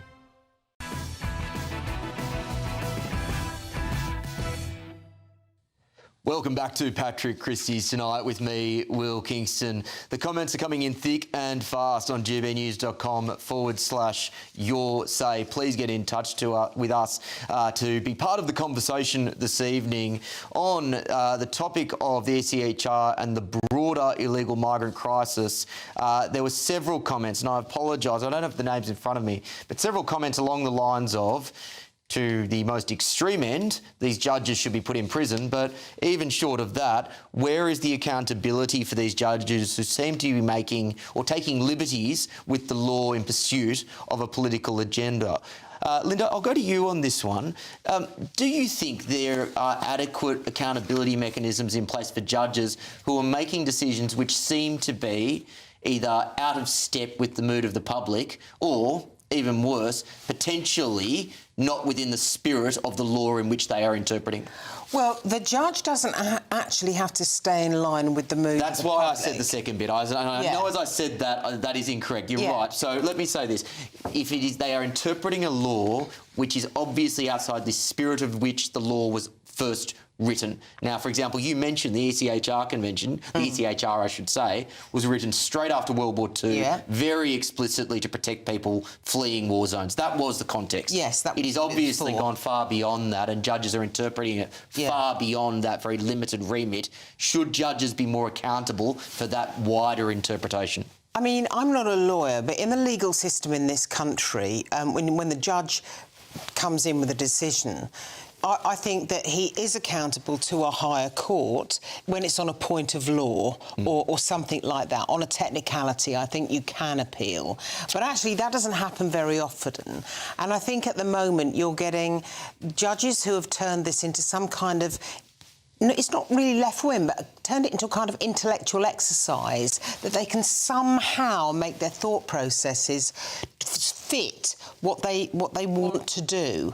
And I think that's very, very damaging to do that. I mean, if you look at the ECHR and then, you know, you decide under Clause 8 that this man can't go back to whatever country it was because his son can't eat chicken nuggets produced in that country, that's clearly ridiculous, and we should be able to appeal against that kind of decision.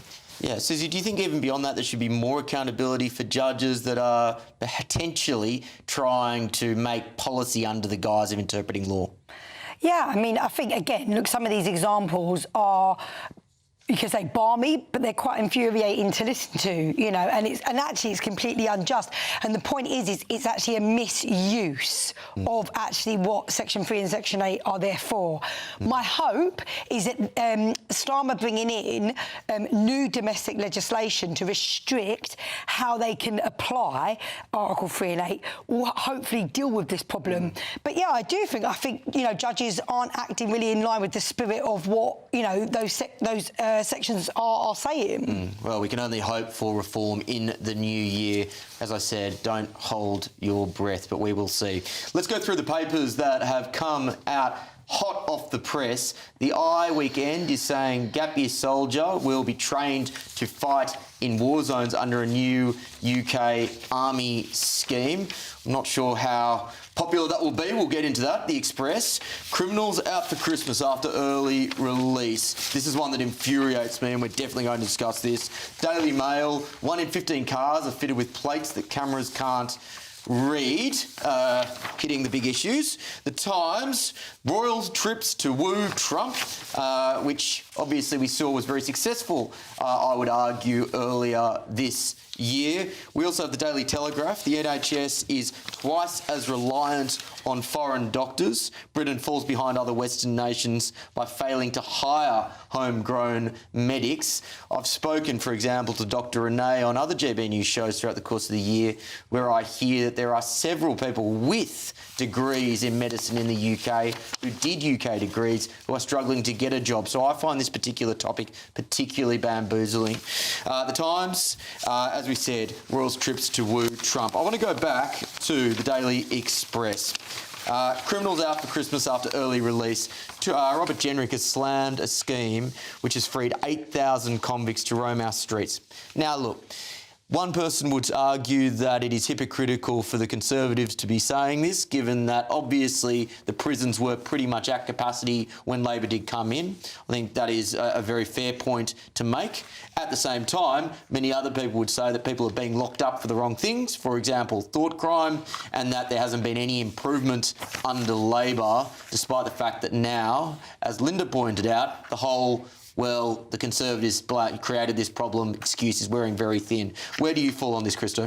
Well, I mean, it's insane when you go into the depths of this story. More than 8,000 criminals were freed to have Christmas at home, 8,269 in total, including 139 hardened criminals locked up for more than 14 years, another 329 who had been jailed for between 10 and 14 years, and another 1,761 who were handed more than 5 years. Now, you're right, the Conservatives claim that they would have still been in custody over Christmas 2025 had they served their full sentence. But, of course, there were no prisons built under the Conservatives. The infrastructure just wasn't there. But what kind of message does this actually set out? to people who are potentially wanting to commit crimes. I'm sorry, but, you know, I don't want to be too London-centric, but violent crime in London, especially on the underground, is absolutely skyrocketing. There is a perception of a real lack of safety in this city. And the idea that criminals can then just go out over Christmas to have a nice little jolly with their family. Again, you know, they're worrying about family life over Christmas. They weren't worrying about family life when they were committing crimes.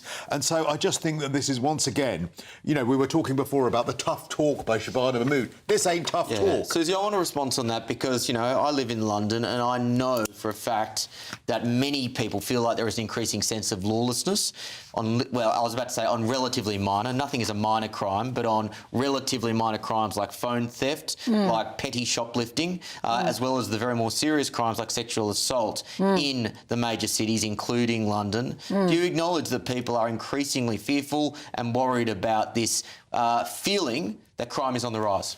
I think there's a couple of things. First of all, to this story, which is important to say, and this is, you know, you can't suddenly build enough prisons and provide enough prison spaces in like 14 months. You just can't do that. This is years and years and actually decades of neglect for the prison system.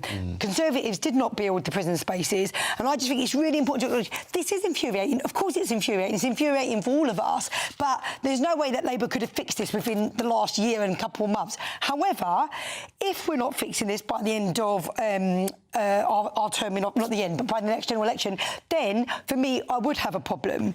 Coming to what you're saying about increase in crime, well, I think, you know, if that's how people feel, you know, that's, you know, you've got to understand where people are at. I don't know exactly why there has been an increase. I personally do see, I've seen a massive increase in homeless people on the streets, and I think that's very sad. And I think some of that is linked to, it could be austerity and different things. I think one of the things we've got to do here is, forgive me for saying this, but the whole thing about you had 14 years, that line has done its dash. Let's forget about that. Let's think about what we're going to do in the future. Let's forget about that. Because what are you gaining from repeating it again and again and again? No, what's important here is, instead of people being like, oh, this is not Labour's fault, you can't blame. No, but that's really important, isn't it? Because what do you gain from repeating it over and over again? What I get, it's not about what I gain. We're explaining the problem. But you don't have to keep saying it.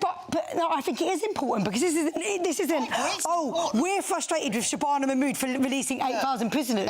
8,000 prisoners are released because the Tories didn't do what they should have done over 14 years. Let's just deal with what we could do now. Now, as far as I can work out, there is an acceptance that, for example, far too many women are put in prison because of crimes of credit card fraud and crimes to try and feed their children and things like that.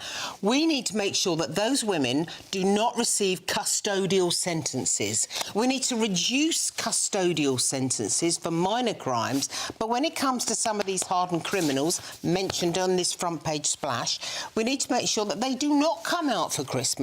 They do not get an easy ride. What I'm saying is we have to start taking action now instead of referring backwards because we're not going anywhere. The only reason why I mention backwards is when people start throwing mud at the last year. I think we've covered that one, Christys. Susie, it wasn't the Conservatives that released prisoners as soon as they got into power, some of whom were picked up at prison gates in sports cars and ended up back inside. That was Labour that decided to... No, because they had no choice, because they hadn't built the prisons. Stop for a second. I think the thing which really infuriates people, which goes to Linda's point, is that often people are going to jail for the wrong reasons and the wrong types of criminals are being targeted unfairly. Now, we know that there are, on average, 30 people each day which are arrested for what they say online. Not all of those people go to prison. In fact, the minority would, but some have. And we know the story of Lucy Connolly all too well. There is a perception that this Labor government prioritises particular types of crimes, and particularly thought crimes in inverted commas, over really serious crimes, which therefore means you need to release dangerous criminals. And the overstretched police force should not be spending their time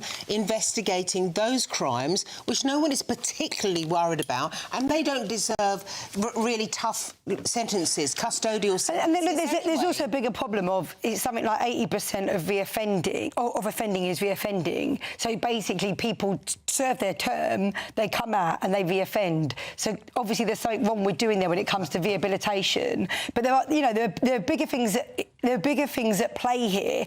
I've worked with young people that have come from, difficult backgrounds, and actually there were a lot of projects that we had in place back 10, 15 years ago, youth inclusion programmes, youth offending programmes, which were deterring young people and making sure young people were rehabilitated, and a lot of that was scrapped. So something good was happening 10 years ago? Yeah, under New Labour. Yeah. 10 years ago? Well, no, we're talking 2000, when we left 2010. There could have 15 been, years ago. There could have been solutions that did not involve releasing a load of criminals. We're happy to talk about putting migrants into military bases. They could have put the softer offending criminals into military bases. They built Nightingale centres quickly enough for COVID. They could have had those sorts of places in order to put the least offending criminals, in order to keep the prisons operating. Instead, they chose to release a load of people, which was absolutely ridiculous. That's the way the Conservatives chose not to build enough prison spaces. Well, again, but why did Labour then make that? You can't blame the Conservatives for choices that Labour then made. They had no choice. There was no prison spaces. The prisons were at max because they hadn't built. It's like not taking... All right, I think we're going around in circles, but I think this is a story, unfortunately, that we're going to have to continue to deal with into 2026, so it's not the last time we will hear about it on GB News. Very quickly, before we go to the break, I want something a tad lighter. There is a battle of the sexes coming up where Australian tennis player Nick Kyrgios, and I will put it on the record as an Australian, not my favourite tennis player, is playing in a match against one of the top female stars. A very quick answer from each of you. Do you think it's appropriate to have this sort of battle of the sexes type competition? Christo? Well, I mean, I don't... Is one of them trans? I'm confused. Probably. I don't know nowadays. Maybe they are. I don't know. I mean, look, I think if everyone wants to, yeah, they can. I think it's fine. Linda? It happens every so often. Didn't it happen with Billie Jean King and Larry? Can never remember his surname. Yeah, there's a movie about it. Comedian, wasn't it? Something like that. He was a very good tennis player. I think she won. Yeah, well... And Steve Carell plays him in a movie. Oh, yeah, it's I'm intrigued to see who wins. Yeah, I'm intrigued to see who wins. I think it's going to be interesting. It will be. We'll see whether or not indeed that kind of, natural, innate strength and power makes any difference or not. I'm sure it will be tied into the trans debate somehow. Got to get the Guardian in there once every now and again. Time for the Great British Giveaway, ladies and gentlemen. Your chance to win our biggest cash prize to date, an incredible £85,000 in cash. Hayley Sparks has been on a magical trip to Lapland and has all the details. This Christmas, we're giving you the chance to win our biggest cash prize of the year. An incredible £85,000 in tax-free cash could be yours. Cash to make your new year the best yet. And we've come to the fabulously festive Aurora Collection Resort here in Lapland to celebrate. Imagine what next year could look like for you with a whopping £85,000 in the bank. You could find yourself on the adventure of a lifetime or just safe in the knowledge that next year is on us. £85,000 of tax-free cash really could be yours. Go on, give it a go, and Merry Christmas! For another chance to win £85,000 cash, text cash to 63225. One entry costs £2.50 plus one standard network rate message. Or text bonus to 63225. 5 entries cost £5 plus one standard network rate message. Go to gbnews.com/win. Entries start at £2.50. Call 0903 686 3232. Calls cost £2.50 plus your network access charge. Or post your name and number to GB18 PO Box 8690 Derby DE1 9TT. UK only. Entrance must be 18 or over. Lines close at 4 p.m. on the 30th of January. The winner may be contacted live on GB News, week commencing the 9th of February 2026. Please check the closing time if listening or watching on demand. Good luck.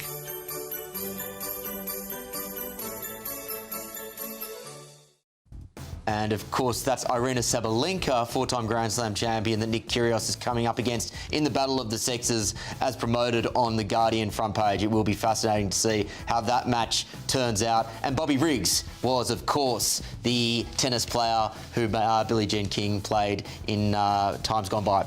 Coming up, splashing on the mirror, the leader of the TUC warns Labor that tackling the cost of living crisis needs to be the top priority.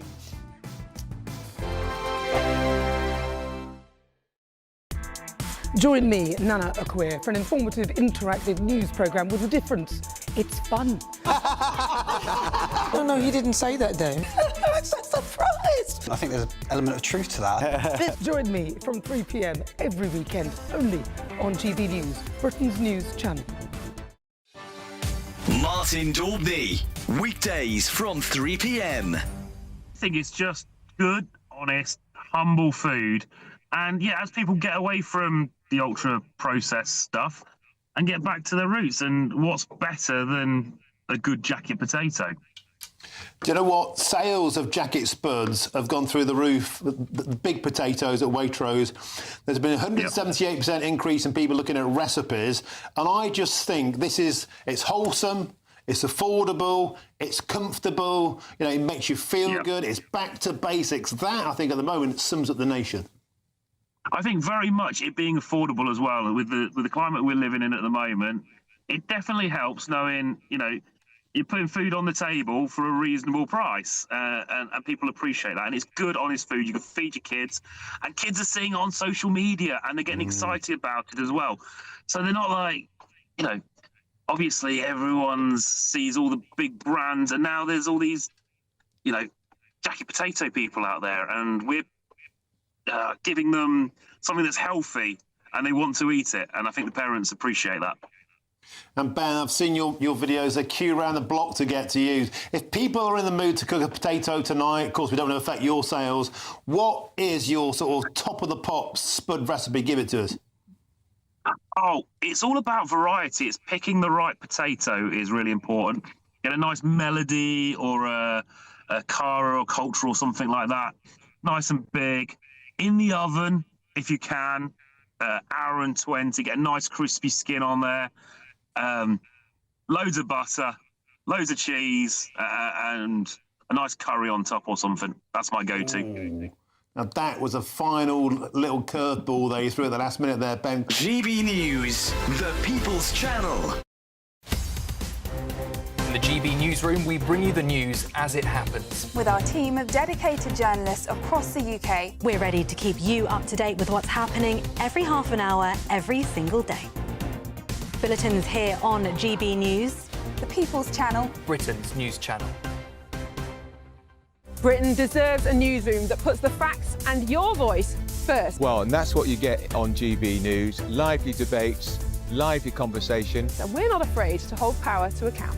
And each other. So join me, Andrew Pearce. And me, Miriam Gates, for Britain's Newsroom, weekdays from 9:30 on GB News.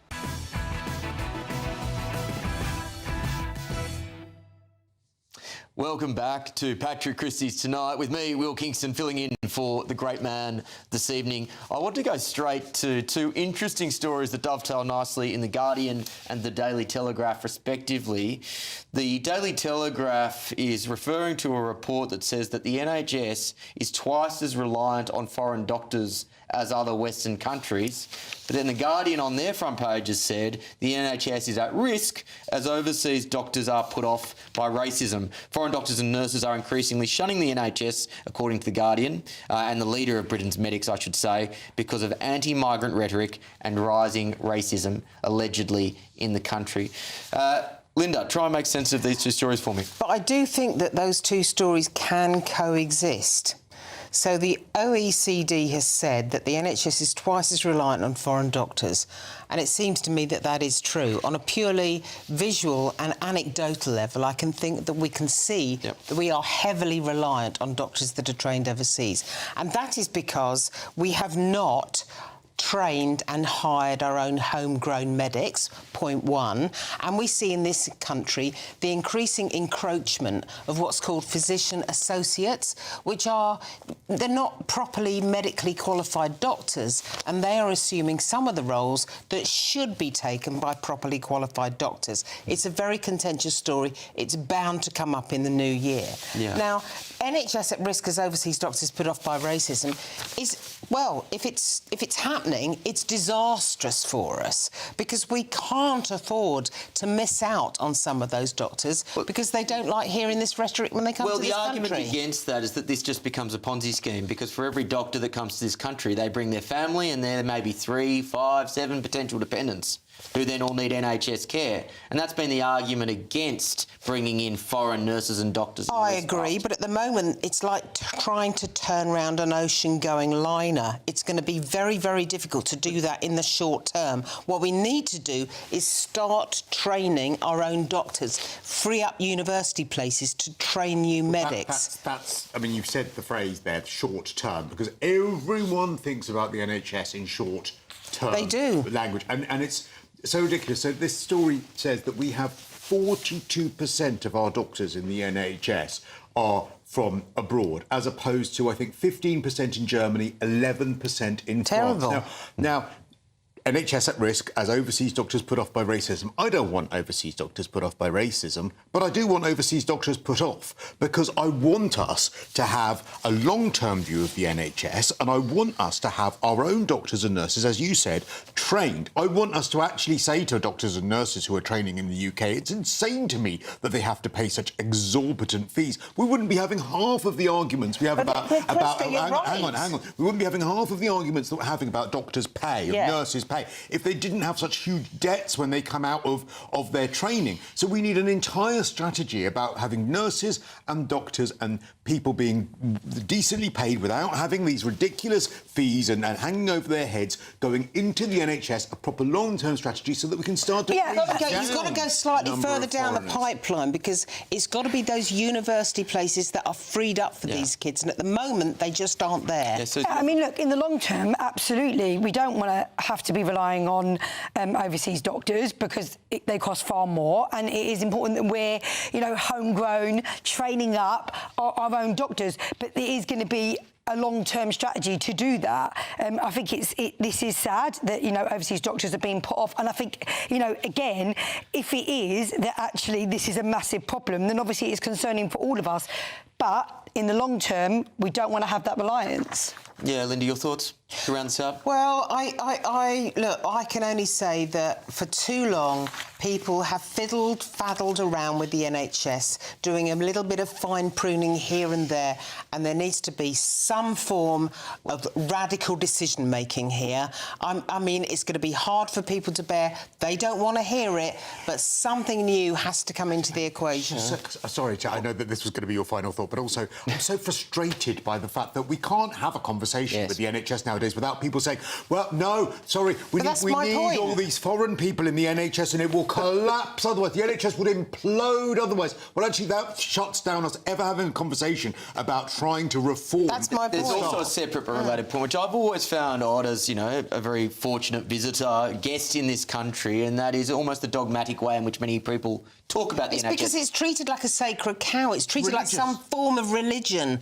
And we've really got to get serious about what we do about radical reform, because let me tell you, if the NHS is set up when people retired at 60 and died at 65, they now retire at 65 and die at 92, you clearly have a problem. It does need radical reform 100%, but I think it's also good, to celebrate the fact that we have, we're not like America. I lived in South Africa when I hurt my ankle playing football. You're not getting any help without showing your bank card. So I think the NHS is a fantastic thing, but it needs massive reform. There are lots of problems. There's lots of things we need to do. Why can't that reform is never, ever allowed to ever have any kind of private money involved in it? Because other Scandinavian countries, so many other countries have looked at the way in which we have the NHS in this country and they have actually taken it. There are many health services all around the world that we could learn from. And I think the Australian one is actually quite a good example where the balance between private healthcare and public healthcare is pretty good. The problem is a lot of the time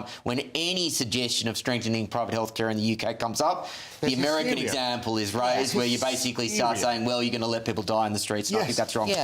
Very quickly, before we lead into our third hour, The Times has a wonderfully helpful, I imagine, walks guide. What's your favourite walk in the United Kingdom, Christo? Well, I just like taking my dogs to my local park. There's a lovely park, and it's literally in the middle of this urban sprawl, Brockwell Park, which is is a lovely park in southwest London, and it's really calming and lovely because you can see all the high rises around it, but you're in this green oasis. Lovely. Linda? Well, I am fortunate enough to live right on the edge of the Chilterns, and so I love walking right into the middle of the Chilterns. I lose a phone signal, and I always go with a friend. Don't want to be stuck there on my own. But there's a red kite sanctuary up there, and it feels like I'm in the Highlands of Scotland. I'm only 20 minutes from my front door. Any little pub lunch that finishes off the walk? Plenty of them, yes. I can think of at least 4 or 5. Susie, your walk for the masses? I think walking on a naze, which is not far from Clacton Colchester, and we've been doing that walk since I was a little kid, and we always do it around Christmas, and it's just beautiful. It's beautiful in every season, and it's got a nice little cafe. Yeah. That's what you want, little cafe. Yeah, I think particularly for many people watching who are living in the cities of the United Kingdom, it is good for the soul to get out into England's green and pleasant really land. important. I had a wonderful walk the other day that ended at the King's Arms in Shoreham. Free plug there. What a wonderful little pub that one is. So I think good on the Times for bringing a walks guide out, and I know my New Year's resolution is to add a lot more walks to my weekly schedule going into the new year. Don't go anywhere, ladies and gentlemen. There is a whole boatload full of news I'll be sharing with you in the moment. We have more papers dropping. Of course, we heard the story in the Times about how the Royals continue their attempts to woo Donald Trump. It has been a success this year. A lot of stuff on the AHS coming from the Telegraph and the Guardian, as we've discussed. Ghost number plate scandal. Maybe I'm not giving that as much credit. We will get into that in the next hour. Still much more to come on the late edition on GB News, the People's Channel.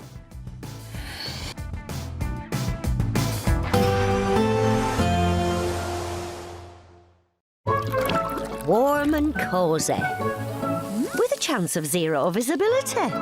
Boxed Boilers sponsors the weather on GB News. Good evening and welcome to your latest GB News weather update from the Met Office. As we move into the weekend, there's not going to be a great deal of change. It's going to stay largely dry for most of us. There will be more in the way of cloud, though, compared to recent days, with the best of the sunshine in the west. It's all thanks to this large area of high pressure dominating this weekend, keeping it dry and settled for the vast majority. Back to this evening then, and generally it's a fairly cloudy end to Boxing Day across parts of Wales and southern and southwestern parts of England. Also quite cloudy across the northeast of Scotland and some northeastern parts of England as well. Even the odd spit and spot of light rain or drizzle later in the night. And so temperatures actually rising towards the morning in some places here, but where skies do stay clear elsewhere, we will see a fairly widespread frost and temperatures perhaps down to -2 or -3 in the coldest spots. But across more northern parts of Scotland, here, as I say, temperatures will rise towards the end of the night, and we could see a little bit of drizzle moving into parts of Moray and parts of Aberdeenshire by the end of the night. A glorious start to the day, though, across many western parts of Scotland. Unbroken sunshine here. A cold, frosty and sunny start to the day across Northern Ireland and northwest England, and a mixture of cloud and sunny spells elsewhere across more southern regions of England and Wales. As we go through the morning on Saturday, the winds will start to strengthen. It will turn quite breezy once again in the south of the UK, and over the hills and the mountains of Wales and the southwest, we could see gusts of 30 to 40 miles per hour through the afternoon, and the sunshine will become confined to more southwestern parts of the UK, the cloud encroaching elsewhere, bringing some patchy rain and drizzle in from the North Sea, particularly to eastern Scotland and northeast England. As we move into Sunday, it's generally going to be cloudier for most parts of the UK. Frost generally limited to parts of Scotland, and here is where we like to see the best of the sunshine through the day on Sunday, with some nice light winds around here, but potentially some freezing fog patches in the central lowlands. The dry and settle theme continues as we go through the next few days into next week, a mixture of cloud and sunny spells for some of us. Warm and cosy, with a chance of zero visibility. Boxed Boilers sponsors the weather on GB News. This Christmas, we're giving you the chance to win our biggest cash prize of the year. An incredible £85,000 in tax-free cash could be yours. And we've come to the fabulously festive Aurora Collection Resort here in Lapland to celebrate. £85,000 of tax-free cash really could be yours. For another chance to win £85,000 cash, text cash to 63225. One entry costs £2.50 plus one standard network rate message. Or text bonus to 63225. 5 entries cost £5 plus one standard network rate message. Go to gbnews.com/win. Entries start at £2.50. Call 0903 686 3232. Calls cost £2.50 plus your network access charge. Or post your name and number to GB18 PO Box 8690 Derby DE1 9TT. UK only. Entrance must be 18 or over. Lines close at 4 p.m. on the 30th of January. Please check the closing time if listening or watching on demand. Good luck. Westminster's full of talk, but out here, it's the real world. Am I allowed to talk then? No, that's it. This is where it matters. Real people and real lives. That's what politics is all about. In fact, has Trump made a good start? No. Straight answers, no spin, and just a couple of pints. How many fingers have I ever got up? About 10. So join me for Lee Anderson's Real World every Friday at 7 p.m. only on GB News. The People's Channel, Britain's news channel.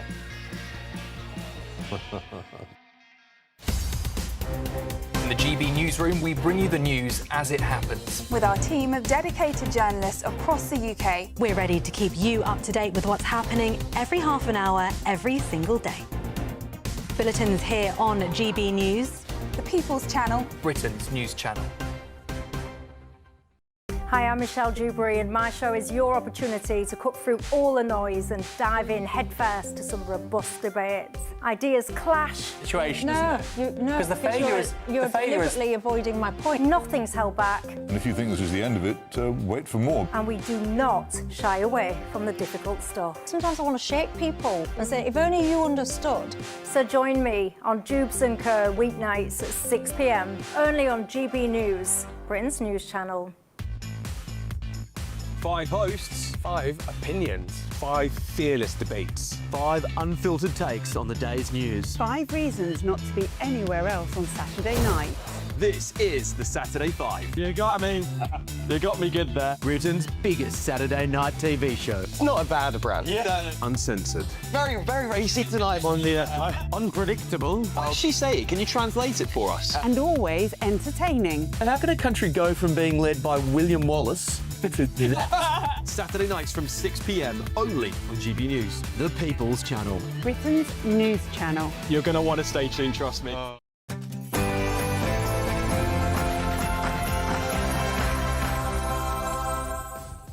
It's 11 p.m. I'm Will Kingston in for the great man Patrick Christys on the late edition. Breaking now. It's an honour to be, I'm a friend of Charles. I have great respect for King Charles and the family, William.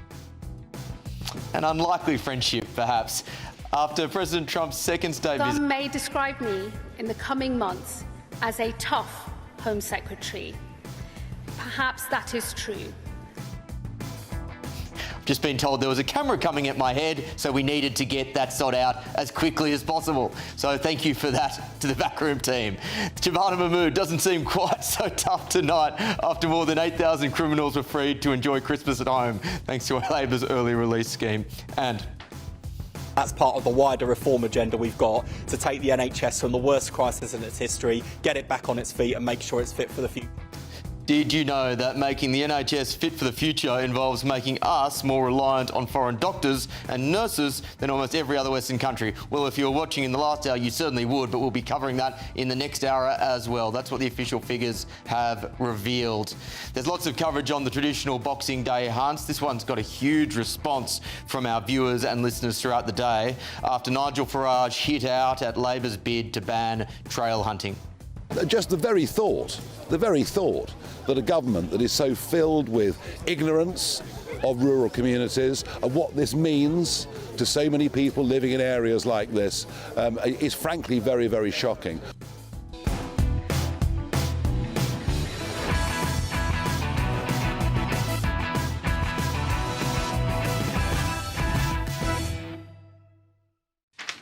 Welcome to the late edition, Patrick Christys Tonight. I'm Will Kingston, filling in for Patrick as he has a well-earned festive season break with young George and Emily. Of course, we do want to hear your views going into the final hour of discussion on the news that will be coming your way tomorrow.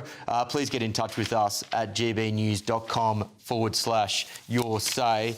Let's get into tomorrow's front pages. More have dropped since we started covering them in the previous half hour. We told you that the Telegraph said that the NHS is twice as reliant on foreign doctors than other Western countries. It's a shocking statistic, and it points to long-term, I would argue, structural mishandling of the NHS and indeed the education of doctors in this country.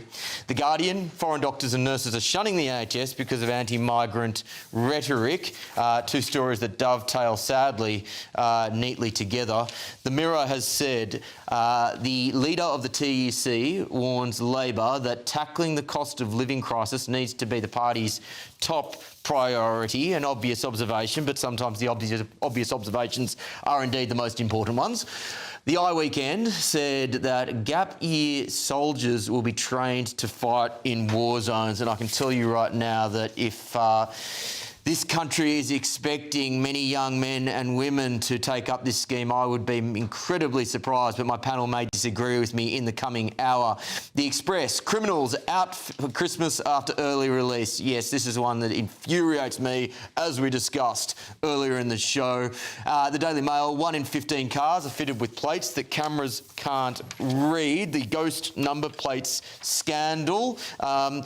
Again, perhaps not the biggest problem facing the UK at the moment. Maybe there's something I'm missing. We'll discuss it. And finally, The Times, the King and Prince of Wales are preparing US visits to support government efforts to secure a UK-US trade deal. Almost forgot The Sun, Ricky Hatton's £40 million legacy. Let's get to the thoughts of my panel who have stayed with me after we head into the late edition. Christo, Linda, Susie, thank you very much for continuing to join me. I want to kick off with this scheme which, remind me, was in the eye. It was in the eye. Gap year soldiers will be trained to fight in war zones under new UK Army scheme. The Eye is reporting that Gen Z school leavers are to be offered military training to prepare them for combat in war zones under a new paid army gap year scheme, the Eye paper can reveal. Linda, you actually mentioned this in the break, and now I recall, you're right, there is a similar scheme in Australia where basically there is a value exchange. Yeah. If you decide to join the army for a set period of time, I can't remember exactly how long, they will basically also give you your degree. Yeah. Could be in economics, could be in law, could be in whatever, and you don't have to pay for it. Do you think this is a good idea? Yes, I think that it's a very good idea for Gen Z school leavers because I think they can learn skills and they can get a really good grounding before they enter the workplace on Civvy Street. I think this will be a voluntary scheme, so there's no question of any kind of drop. But let me say that when Mark Rutte says we have got to be prepared for a conflict similar to the one our grandparents and our parents fought, he may have used very colourful language, emotive language, but he has a very, very good point. There is a reason why Sweden already has a conscription scheme. Germany has one, France has one, because we are really concerned. You know, Mark Rutte wouldn't make those kind of noises, he wouldn't say those kind of things if people in Europe weren't concerned. Very concerned. But hang on, Linda, the threat to the United Kingdom specifically is very different to the threat to, say, a European country. No, I think I think it's all the same thing. I agree the threat to the Baltic states that border Russia, right next to Russia, that is extreme. But we have to hold together as a European entity now. I think it's no coincidence, for example, that the Times is running a story about royal trips to woo Trump, because that's one way of maintaining some sort of relationship with him. But what Mark Rutte is saying is Europe has to develop a close relationship. We have to develop a close relationship with Europe, spend more money, because actually America's not going to be there at the end of the day. I'm going to pivot on the run here towards this conversation, because I think everyone can agree broadly that this is a pretty good scheme, nice idea, well done, hope it comes through nicely. But I want to talk about the potential risk of, you know, Russia in Europe and the need for potentially building up our armed forces or, at the worst case scenario, conscription. Susan. I mean, look, already when we talk about the risk of Russia, there's already many things that they are doing. The underlying cables.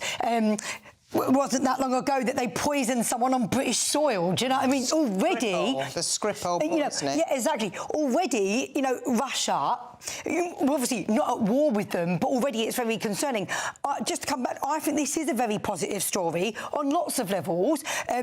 We do need to recruit for our armed forces, but actually I think this is a positive thing for school leavers. I think it teaches them a whole lot of things. So I think on both counts, it's a good idea, it's a good programme, but I agree with what's being said here about Russia and actually the risks. Chris, I want to get your thoughts on Russia. Are we overstating the threat to the United Kingdom specifically? Well, I think that what frustrates me about the narrative around Russia, I think Putin is an absolute monster. I've always said that he is. I don't think that, some of what he's done is absolutely dreadful, bombing children, taking children from Ukraine, all of this stuff. However, the expansion of NATO has created this situation.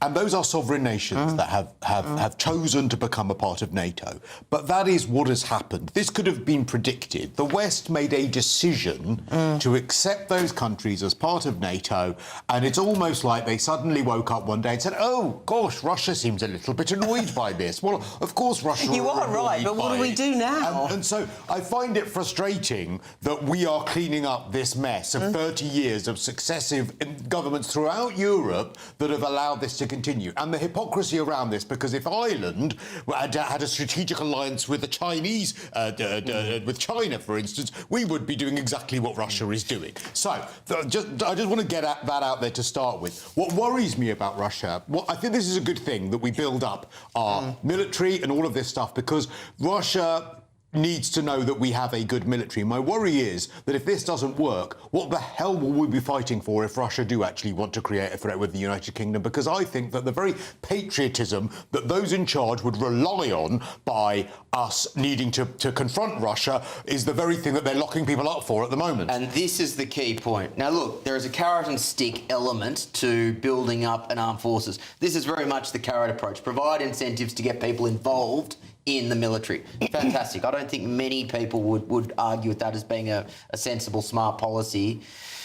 The stick is conscription. The stick is coercion to join the armed forces. Now, I've heard a lot of people throughout the course of this year say things to the effect of, why would I fight for this country when it has not given me as much in return as, say, my father and grandfather or mother and grandmother? There is less patriotism amongst younger generations than there were in previous generations. I've heard a cynicism amongst younger generations about this country, which has led to many of them saying, I wouldn't fight for the United Kingdom. Linda, is this a misconception? Do you know what? I listened to a lot of those veteran soldiers interviewed this year. Not many left, or very, very few from the First World War, and some truly heroic people at Remembrance Day. Do you know what they all said? They all believed that this generation would fight just as hard as they did. They all believed that these younger people would step to the plate. Now, the problem isn't actually, do they feel patriotic? Because I think push comes to shove, they will. The problem is we've hollowed out the infrastructure in our army to such a degree that it's not just a question of recruiting troops, it is a question of giving them the right equipment, of giving them the right weapons, of supporting the right accommodation for them and supporting the right training for them. That is a very expensive job. I agree with the fact that we need to have the infrastructure and all of that, but I'm sorry, we have spent a lot of time. I've never known a nation like the United Kingdom, a brilliant nation, but we spend so long talking about how terrible we are, racist we are, sexist we are, homophobic we are, how our past is terrible, the empire is terrible, the royal family is terrible, all of these terrible things that we've done, and that we should be absolutely ashamed of ourselves. And I'm sorry, that does permeate through, that does go through. And so that's why you have younger people nowadays who say, I've seen Vox Pops with a lot of younger people when these stories have come up, who say, well, no, why would I fight for the UK? The UK's racist, the UK's awful. Well, this is the thing, isn't it? We've talked ourselves down far too much, and we don't, probably we don't actually teach how great a country this is. And if you are travelled and you've been to other countries, you realise, actually, we have a great country on lots of different levels. And, you know, I mean, I've lived in South Africa. We've got very high levels of crime, you know, non-comparable. And so there is something there where we've talked ourselves down too much. And I do think we haven't instilled enough that this is a great country. And I think what we've got to get to grips with, though, is the massive spend that will have to happen. At the moment, we are spending 2.5% of GDP on defence. We are told that will have to rise to 3.5. That sounds like a small jump, but it's not. It's absolutely massive. And believe you me, it starts at 3.5%. Poland's already at 5%. There are two issues going on here. There's one, can we actually fight if push comes to shove? And what you're saying is at the moment we don't have the resources to be able to do so. It's going to be difficult, but we didn't in 1938. Sure, so that's number one. But the second thing is then do we have the desire to fight, which is where Christo is getting at. Now, Susie, I don't want to make you the archery board for the left, but what I would suggest is, and not across the left universally, but there has been a narrative on the left that has talked down the country, I would argue more so than the Conservative side of politics. You think to how you look at the history of the United Kingdom, the relentless focus on colonialism, for example, the almost reflexive instinct to say that the British Empire was evil as opposed to looking at the wondrously positive things that the British Empire actually gave to the world. How can we actually have better conversations around this? Am I being unfair? Look, I agree with you, because as I've just said, I think we've had a big problem in this country. We've talked ourselves down, you know.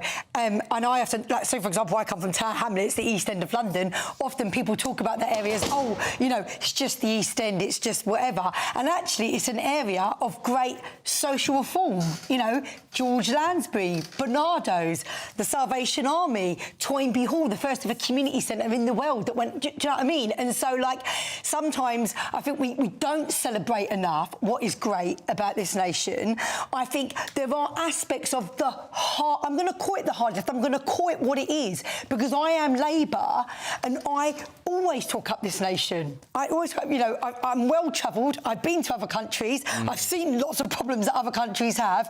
I love this country, and I do think there is a problem of us talking it down, and but I would put that more to the hard left. I wouldn't put it to centre government, I wouldn't put it to Tony Blair. The issue is, and again, I mean, it's almost like everything's joined up tonight, because you remember what we were talking about at the very start of the programme, the first programme, where we were talking about needing to be able to debate, and the story about how in a school someone showed a Trump video, the teacher showed the Trump video, and some pupils complained about it, and there was a recommendation this teacher be referred to prevent the anti-terror strategy. And that is because, unfortunately, in the guise of safetyism, we have had what is almost a generation now of younger people that we have attempted to shelter from any of the realities of life.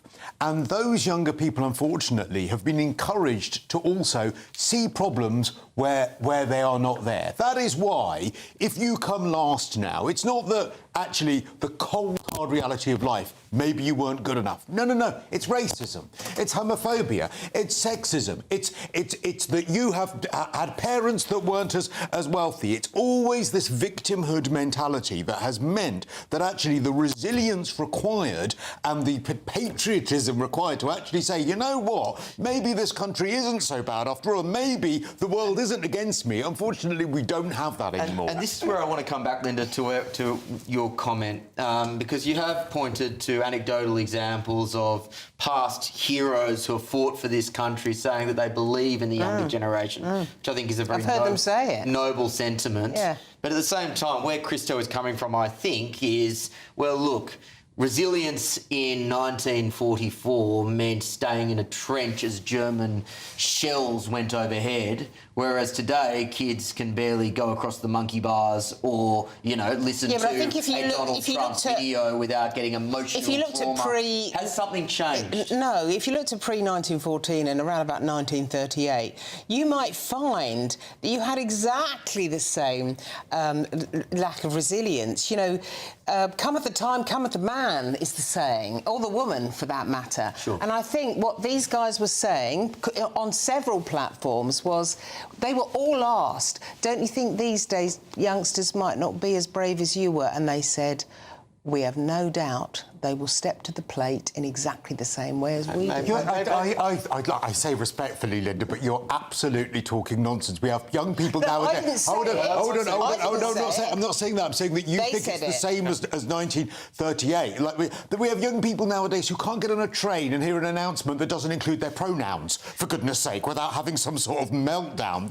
Those were not problems that happened in those times. I mean, Linda is quoting what she has heard. Fine. Susie, I'm intrigued to hear what you think. Do you take the positive view that really cometh the hour, cometh the man, or do you take Christo's view that really something has changed amongst the younger generation that would mean that they don't have the resilience or the courage to stand up in the face of a potential military threat?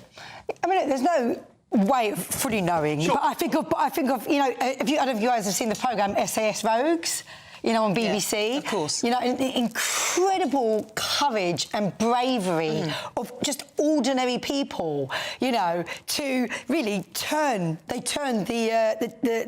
war around really by what they did.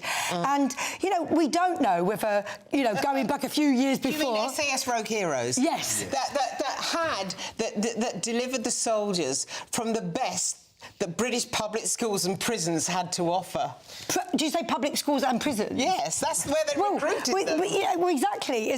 So I think the point is we can't really predict this, but I'm definitely not as down heart, you know, on this as others. You know, I think there is greatness in the youth today as well.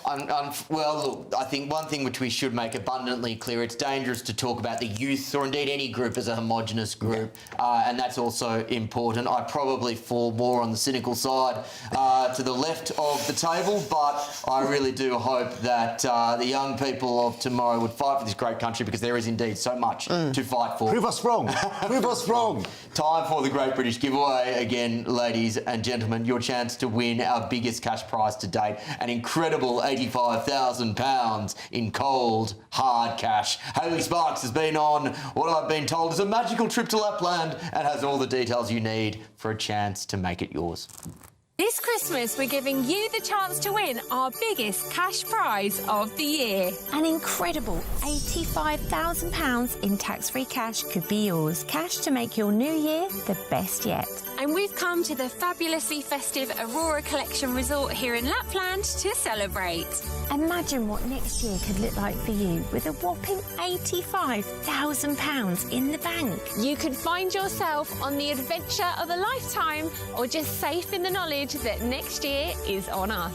£85,000 of tax-free cash really could be yours. Go on, give it a go, and Merry Christmas! For another chance to win £85,000 cash, text cash to 63225. One entry costs £2.50 plus one standard network rate message. Or text bonus to 63225. 5 entries cost £5 plus one standard network rate message. Go to gbnews.com/win. Entries start at £2.50. Call 0903 686 3232. Calls cost £2.50 plus your network access charge. Or post your name and number to GB18 PO Box 8690 Derby DE1 9TT. UK only. Entrance must be 18 or over. Lines close at 4 p.m. on the 30th of January. The winner may be contacted live on GB News, week commencing the 9th of February 2026. Please check the closing time if listening or watching on demand. Good luck.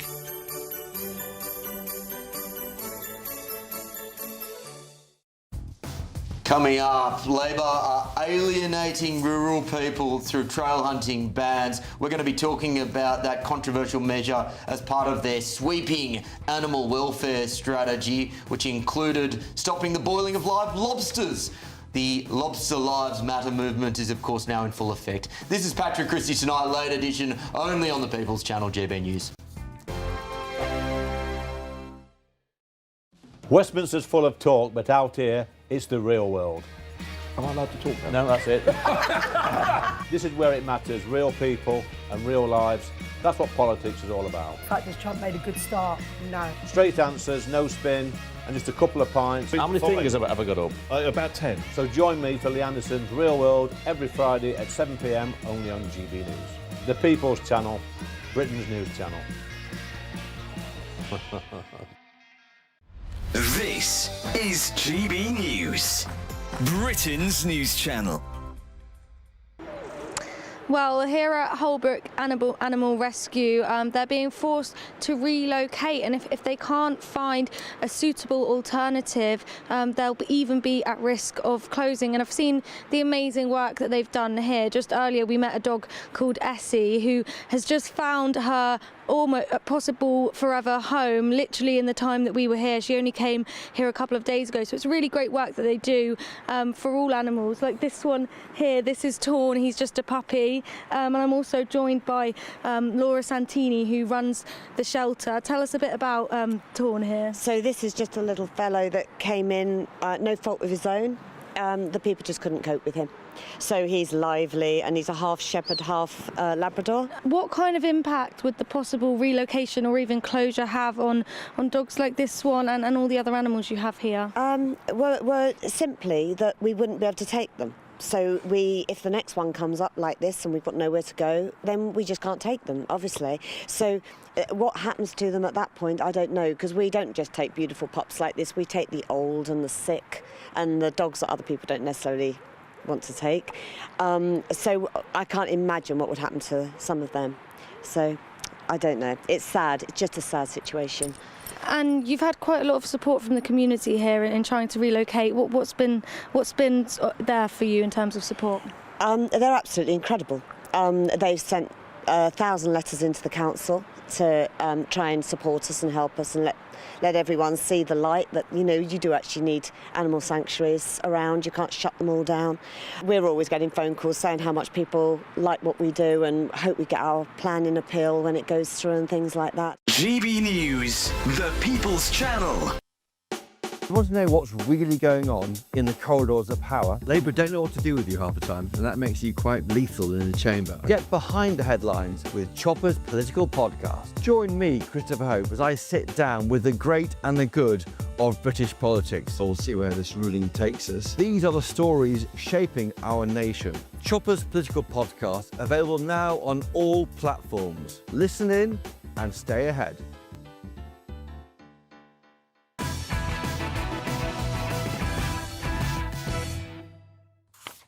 Welcome back to Patrick Christys Tonight, late edition. Thank you so much once again for staying with us on Boxing Day as we count down the days to the end of 2025. I want to go to some of your comments now, and there has been a theme that's emerged on your say in response to the discussion that we had before the break on whether there would be both the capability but B, the desire amongst the younger generation to take up arms for this country if the time desperately called for it. And I think it's encapsulated really well in what Keith has said. Keith said, Will, why would they fight when we know that when all is done, our veterans live on the streets in tent shop fronts because the government is prioritising payments to those who arrive here illegally, not soldiers who fought for their country. There are several comments along those lines where basically there is a sense from many viewers that the government is prioritising people who are not British citizens. And as a result of that, that leads to some of the cynicism perhaps that, Christo, you were getting at. And also, and I saw another comment, and I didn't catch the name of the person that said it, that said that actually, how do you know as well you wouldn't end up being prosecuted in years to come if you ended up, killing someone during the war, which is, something that might end up happening. So I think that there is some cynicism. Yeah, I think that's definitely the case. There is also I was trying to find a segue there. No segue to be found. There's also a brand new way to take part in the conversation with GB News by becoming a friend of GB News for free. Please take a look. Join the community and be part of our shows by becoming a friend of GB News. Get a direct line to join the conversations that you hear us talking about every day in our programmes by commenting on your say and voting in You Decide polls. Access opinion, analysis and behind-the-scenes videos as we share more from the stories that you see on TV and radio. Plus, watch our shows live and on catch-up anywhere, anytime. If you love our channel, become a friend of GB News for free by scanning the QR code or going to gbnews.com/friend. Don't just watch our programmes, come and be a part of them. I love this initiative. I think my favourite part of what we are doing at GB News is how we are building a community, even to the extent that I saw on a Facebook group quite recently a question that said, which GB News presenter or contributor would you most like to meet under the mistletoe come Christmas? Sadly, I was comprehensively beaten by Alex Armstrong in the responses, which I am still getting over. Before we get into more of tomorrow's headlines, tens of thousands of people attended Boxing Day hunts across the country today. There's tensions between the government and rural communities that remain high following plans to outlaw trail hunting and the recent partial U-turn on inheritance tax for farmers. This has been a really red-hot issue today, and we've been hearing a lot from you on it. Nigel Farage criticised Labor's policy on GB News earlier today. The very thought that a government that is so filled with ignorance of rural communities and what this means to so many people living in areas like this is frankly very, very shocking. Almost as if they sort of have a loathing of the countryside. The idea that this is the last time we're going to meet on a day like this, frankly, we can win this. We can win this by the rural community getting together and saying to those Labour MPs, if you do this, we will not vote for you. Yeah, let's get the thoughts of my panel on this. I'm still delighted to be joined by Christys, journalist and broadcaster, Linda Jubilee, journalist, and Susie Stride, former Labor advisor. Susie, I'll go with you here first. What are your views on this potential ban on trail hunting, which is part of a broader sweep of animal welfare reforms from Labor? I mean, I feel very strongly that it's the right thing to do. And interestingly, I was just looking at some of that polling on it, 80% of Britons say fox hunting should continue to be banned. Only 18% think that they are not a cover-up for illegal practices taking place. So actually, the British public are for this. They want trail hunting to be stopped. They want it to be banned. I think it's the right thing that Labour are doing on this. I don't see why anyone would think it is the right thing to keep going ahead. Any voices of dissent on my panel? No, I mean, I don't. The issue I have with trail hunting is that from what I gather, and I'm not an expert on it, but that it can very easily, knowingly or unknowingly, whilst hunting the trail, they end up hunting a fox. And so therefore, again, knowingly or unknowingly, a fox ends up getting hunted, and that is something I can't get my head around. I understand the law of the jungle. I understand animals getting killed in order for people to eat. I eat meat. I'm not someone who doesn't do that, but I don't understand the pleasure being gained by the chase and the killing of an animal. I have heard that argument. The argument that I've also heard, Linda, is that along with, for example, the inheritance tax on farmers, which has been partially pulled back, this is an attack on Englishness from this Labor government that doesn't seem to cherish the traditions and routines and rituals of this country in a way that they should. What do you make of that line of argument? Do you know what? I mean, as far as trail hunting is concerned, I don't have any strong feelings on it. I wouldn't spend my time chasing around after a urine-soaked piece of material in my spare time. But if other people in the countryside want to do it, then I think it's up to them to do it. I think that there is an accusation which is levelled at Sir Keir Starmer that you're hinting at here, that he doesn't support rural life, not English life, but rural life. And I think that is partly true, because why would Sir Keir Starmer support rural life when that's not where his voters are? He doesn't support rural life particularly, he never has, and he's not going to, because the numbers aren't there for him. A slightly strained look there, Susie. I'm assuming you disagree. Well, I mean, since when is fox hunting, Englishness? The vast majority of people in this country well, I just have not... that. Yeah, I know, but I'm just coming to that. The vast majority of people in this country don't go on fox hunts, and lots of people that love England, whether it be our beautiful countryside, our tea and cake, or football for that matter. I think football is far more representative of Englishness. It's not an exclusive activity, anyone can engage in it. I don't think this is... Let's move on to the numbers. It's about the numbers for Keir Starmer. They simply don't exist in rural communities. Which, by the way, was the same when it came to pensioners. Remember when they brought when they tried to do the winter fuel payment? If you looked at the demographic of who voted for Labour, it was older voters, so they didn't care about them. Yeah, I mean, I'm just coming. Sorry, I was just coming to the point of like the Englishness, just because I needed to take, you know. Well, fox hunting did in fact originate in England in 1534 as a method of pest control, and that is entirely my own knowledge and in no way fed through to me via my producer. But anyway, we'll move on. That's just, you know, that's just part of the job, I suppose. The Mirror, on a completely separate topic, has said that this is a fight that Labor must win. The General Secretary of the TUC says taking the cost of living crisis seriously has to be the #1 priority of this Labor government. We're going to be getting to that after the break. This is Patrick Christys Tonight, late edition on the People's Channel, GB News. Good evening and welcome to your latest GB News weather update from the Met Office. As we move into the weekend, there's not going to be a great deal of change. It's going to stay largely dry for most of us. There will be more in the way of cloud, though, compared to recent days, with the best of the sunshine in the west. It's all thanks to this large area of high pressure dominating this weekend, keeping it dry and settled for the vast majority. Back to this evening then, and generally it's a fairly cloudy end to Boxing Day across parts of Wales and southern and southwestern parts of England. Also quite cloudy across the northeast of Scotland and some northeastern parts of England as well. Even the odd spit and spot of light rain or drizzle later in the night. And so temperatures actually rising towards the morning in some places here, but where skies do stay clear elsewhere, we will see a fairly widespread frost and temperatures perhaps down to -2 or -3 in the coldest spots. But across more northern parts of Scotland, here, as I say, temperatures will rise towards the end of the night, and we could see a little bit of drizzle moving into parts of Moray and parts of Aberdeenshire by the end of the night.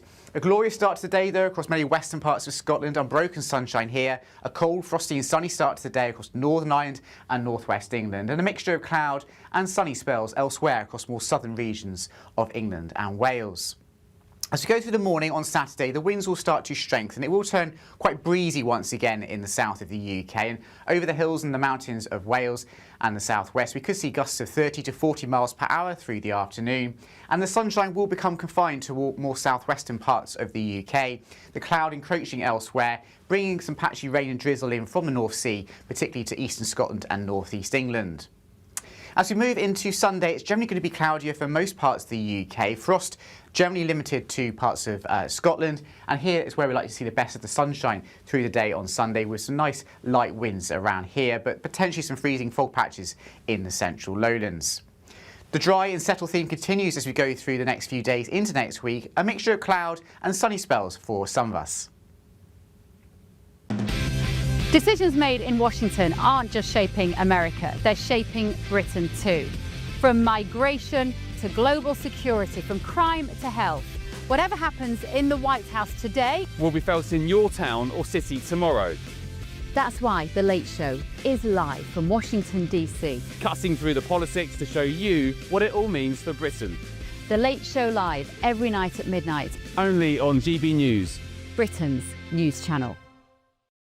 Westminster's full of talk, but out here, it's the real world. Am I allowed to talk now? No, that's it. This is where it matters, real people and real lives. That's what politics is all about. In fact, has Trump made a good start? No. Straight answers, no spin, and just a couple of pints. How many fingers have I got up? About 10. So join me for Lee Anderson's Real World every Friday at 7 p.m. only on GB News. The People's Channel, Britain's news channel.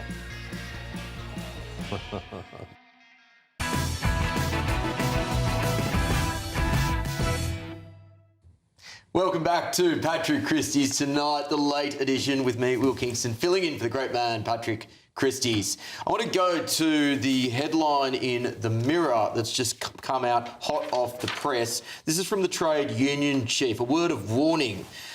General Secretary Nowak says tackling the cost of living crisis has to be the #1 priority, or a Farage, and I quote, disaster awaits. It's a fight Labor must win, apparently. Well, Christo, in one respect, I think it's an accurate comment. Do you have a problem with this? I have a problem with the idea that, well, firstly, the trade union chief, this is the chief of the TUC, Paul Nowak. I mean, great, the trade unions that help put Labour into power and finance them are now saying that Labour need to deal with the cost of living crisis. Oh, the cost of living crisis that Labour have facilitated with the highest tax burden that we have in history, lies telling us that they wouldn't put taxes up, lies about this apparent black hole in order to actually pacify the backbenchers so that they could give away money when it came to the two-child benefit cap. Get in the bin. Sorry, but Labour have created and made the cost of living crisis way worse. Inflation is still not down to the level that it was when the Tories left office. I mean, you know, we're very, very keen on this panel, aren't we, to talk about the problems of the Conservatives. Well, the Conservatives left a growing economy. They also left inflation lower than it was now. Labour have created this cost of living crisis, and now we have to hear from the people that actually helped Labour get into power to tell us that they've got to solve it. Susie, you're a former Labour advisor, and I mean, I'm sorry, I'm just such utter rubbish. I don't even know where to start. I don't know where to... That Labour created this cost of living crisis. Yeah, what was not Did the cost of living crisis start after July 2024? I think it already existed. And I tell you when a big part of it started was Liz Truss with her balmy budget which sent mortgages through the roof. And I don't know who you hang out with, but my normal friends, like teachers and just normal people, mortgages went through the roof. That has destroyed so many people's cost of living, started by Liz Truss. Okay. Now, I'm not saying that Labour have got everything right, but what I will not accept that somehow we created a problem that definitely started before us. The highest tax burden in history, inflation, which has gone up under Labour, food prices, food inflation higher than it's been in years. Unemployment, by the way, the highest that it's been since COVID, all under Labour. Right, sorry, I'm sorry. All of that under Labour. All of that also predated Labour coming in. So schools being left to rot, NHS waiting lists through the roof. You can't have a healthy economy. You can't have a healthy economy if you don't have a healthy NHS. Those problems preceded. Stop. I'm going to jump in because Linda's had a curious look on her face. Let's just get back to what the story actually says.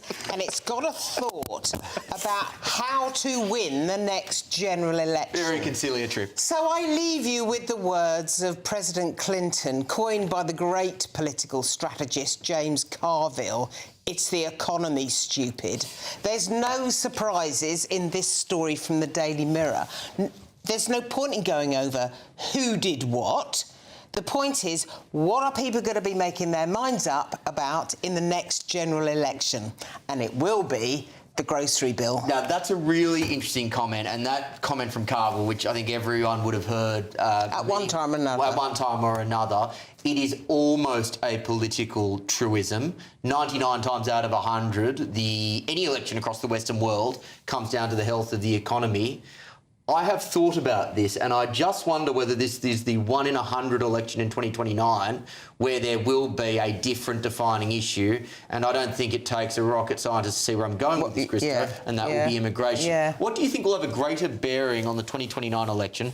Oh, maybe, sorry, you know what? That is a long way ahead. Maybe not in 2029. Let's say May election's coming up. What do you think people will be thinking about, the economy or immigration? Well, I think that you can't separate the issues, because I think that the immigration... Well, firstly, we've seen that people's tax rises and people's tax bills are high, partly because of the amount of billions we're spending on people that we're having to put into hotels and the immigration bill, firstly. Secondly, one of the reasons that we've had such slow wage growth over years, which the Tories have an awful lot of blame at their feet as well as a result of this, is because of the fact that massive corporations have benefited from the amount of cheap labour that has come into the United Kingdom. So therefore, wages not being high enough, well, that's tied into immigration, which is part of cost of living. So I don't think you can actually separate those issues. I think you can. Linda, go on. Yeah, I think you can separate the two issues out. If you talk to any economist, they will separate them out. The point is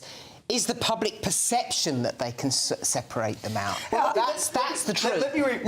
Can they be separated? Yeah, maybe. Can they be sorted out? Yeah, maybe. But is the public prepared to take a serious look? Just before I get to you, Susie, let me reframe the question, Linda, because Reform has been leading in the polls for, about a year now, if not more? And they've at times been leading by double-digit margins. Do you think that lead is driven by cost of living pressures and a feeling of economic woe, or do you think it is primarily driven around concerns around immigration, I think it's driven by diversity? I think it's driven by a general feeling of disenfranchisement, disassociation, being left out, being left behind.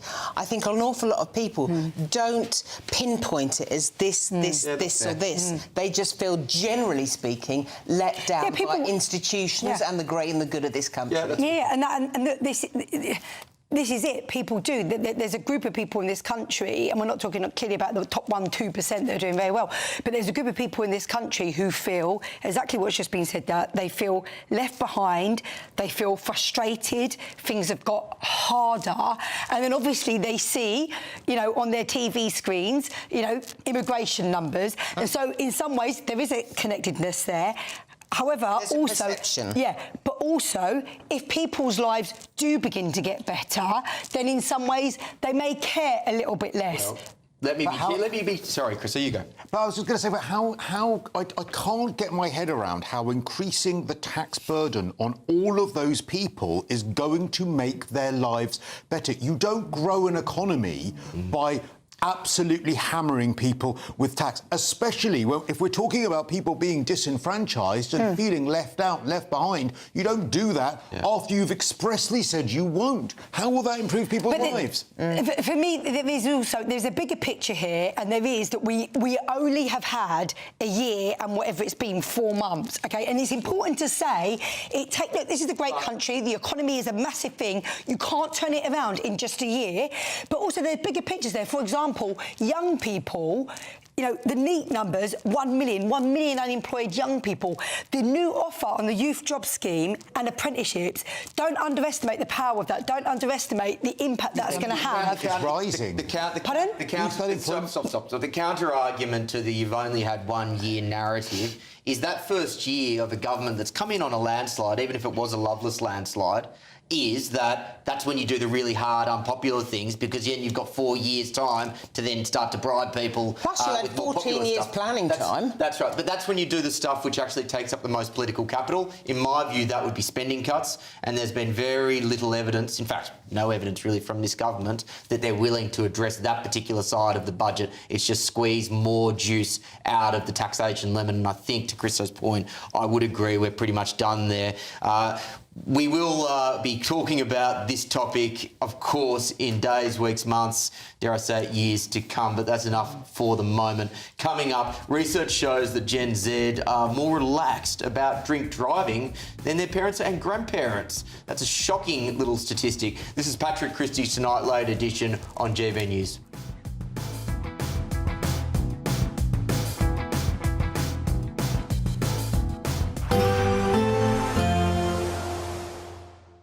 I forecast a perfect holiday in the sun. Weather looking good then? For sure, and no worries about our travel insurance. All Clear Travel Insurance sponsors GBNews Travel Destinations Forecast. If you're off on a post-Christmas break to the Western Mediterranean, then do prepare yourselves for some pretty unsettled weather over the next few days. Parts of Spain and Portugal will see some very heavy rain and also some gusty winds, so temperatures below average, potentially even some mountain snow across parts of southern Spain. Unsettled for the Balearic Islands as well, and perhaps also Corsica, but most of Italy, Greece and parts of the Balkans seeing a much sunnier interlude compared to of late. There will be some mountain snow across the north of Turkey as well, though, over the next few days. All Clear Travel Insurance sponsors GBNews Travel Destinations Forecast. In the GB Newsroom, we bring you the news as it happens. With our team of dedicated journalists across the UK, we're ready to keep you up to date with what's happening every half an hour, every single day. Bulletins here on GB News, the People's Channel, Britain's news channel.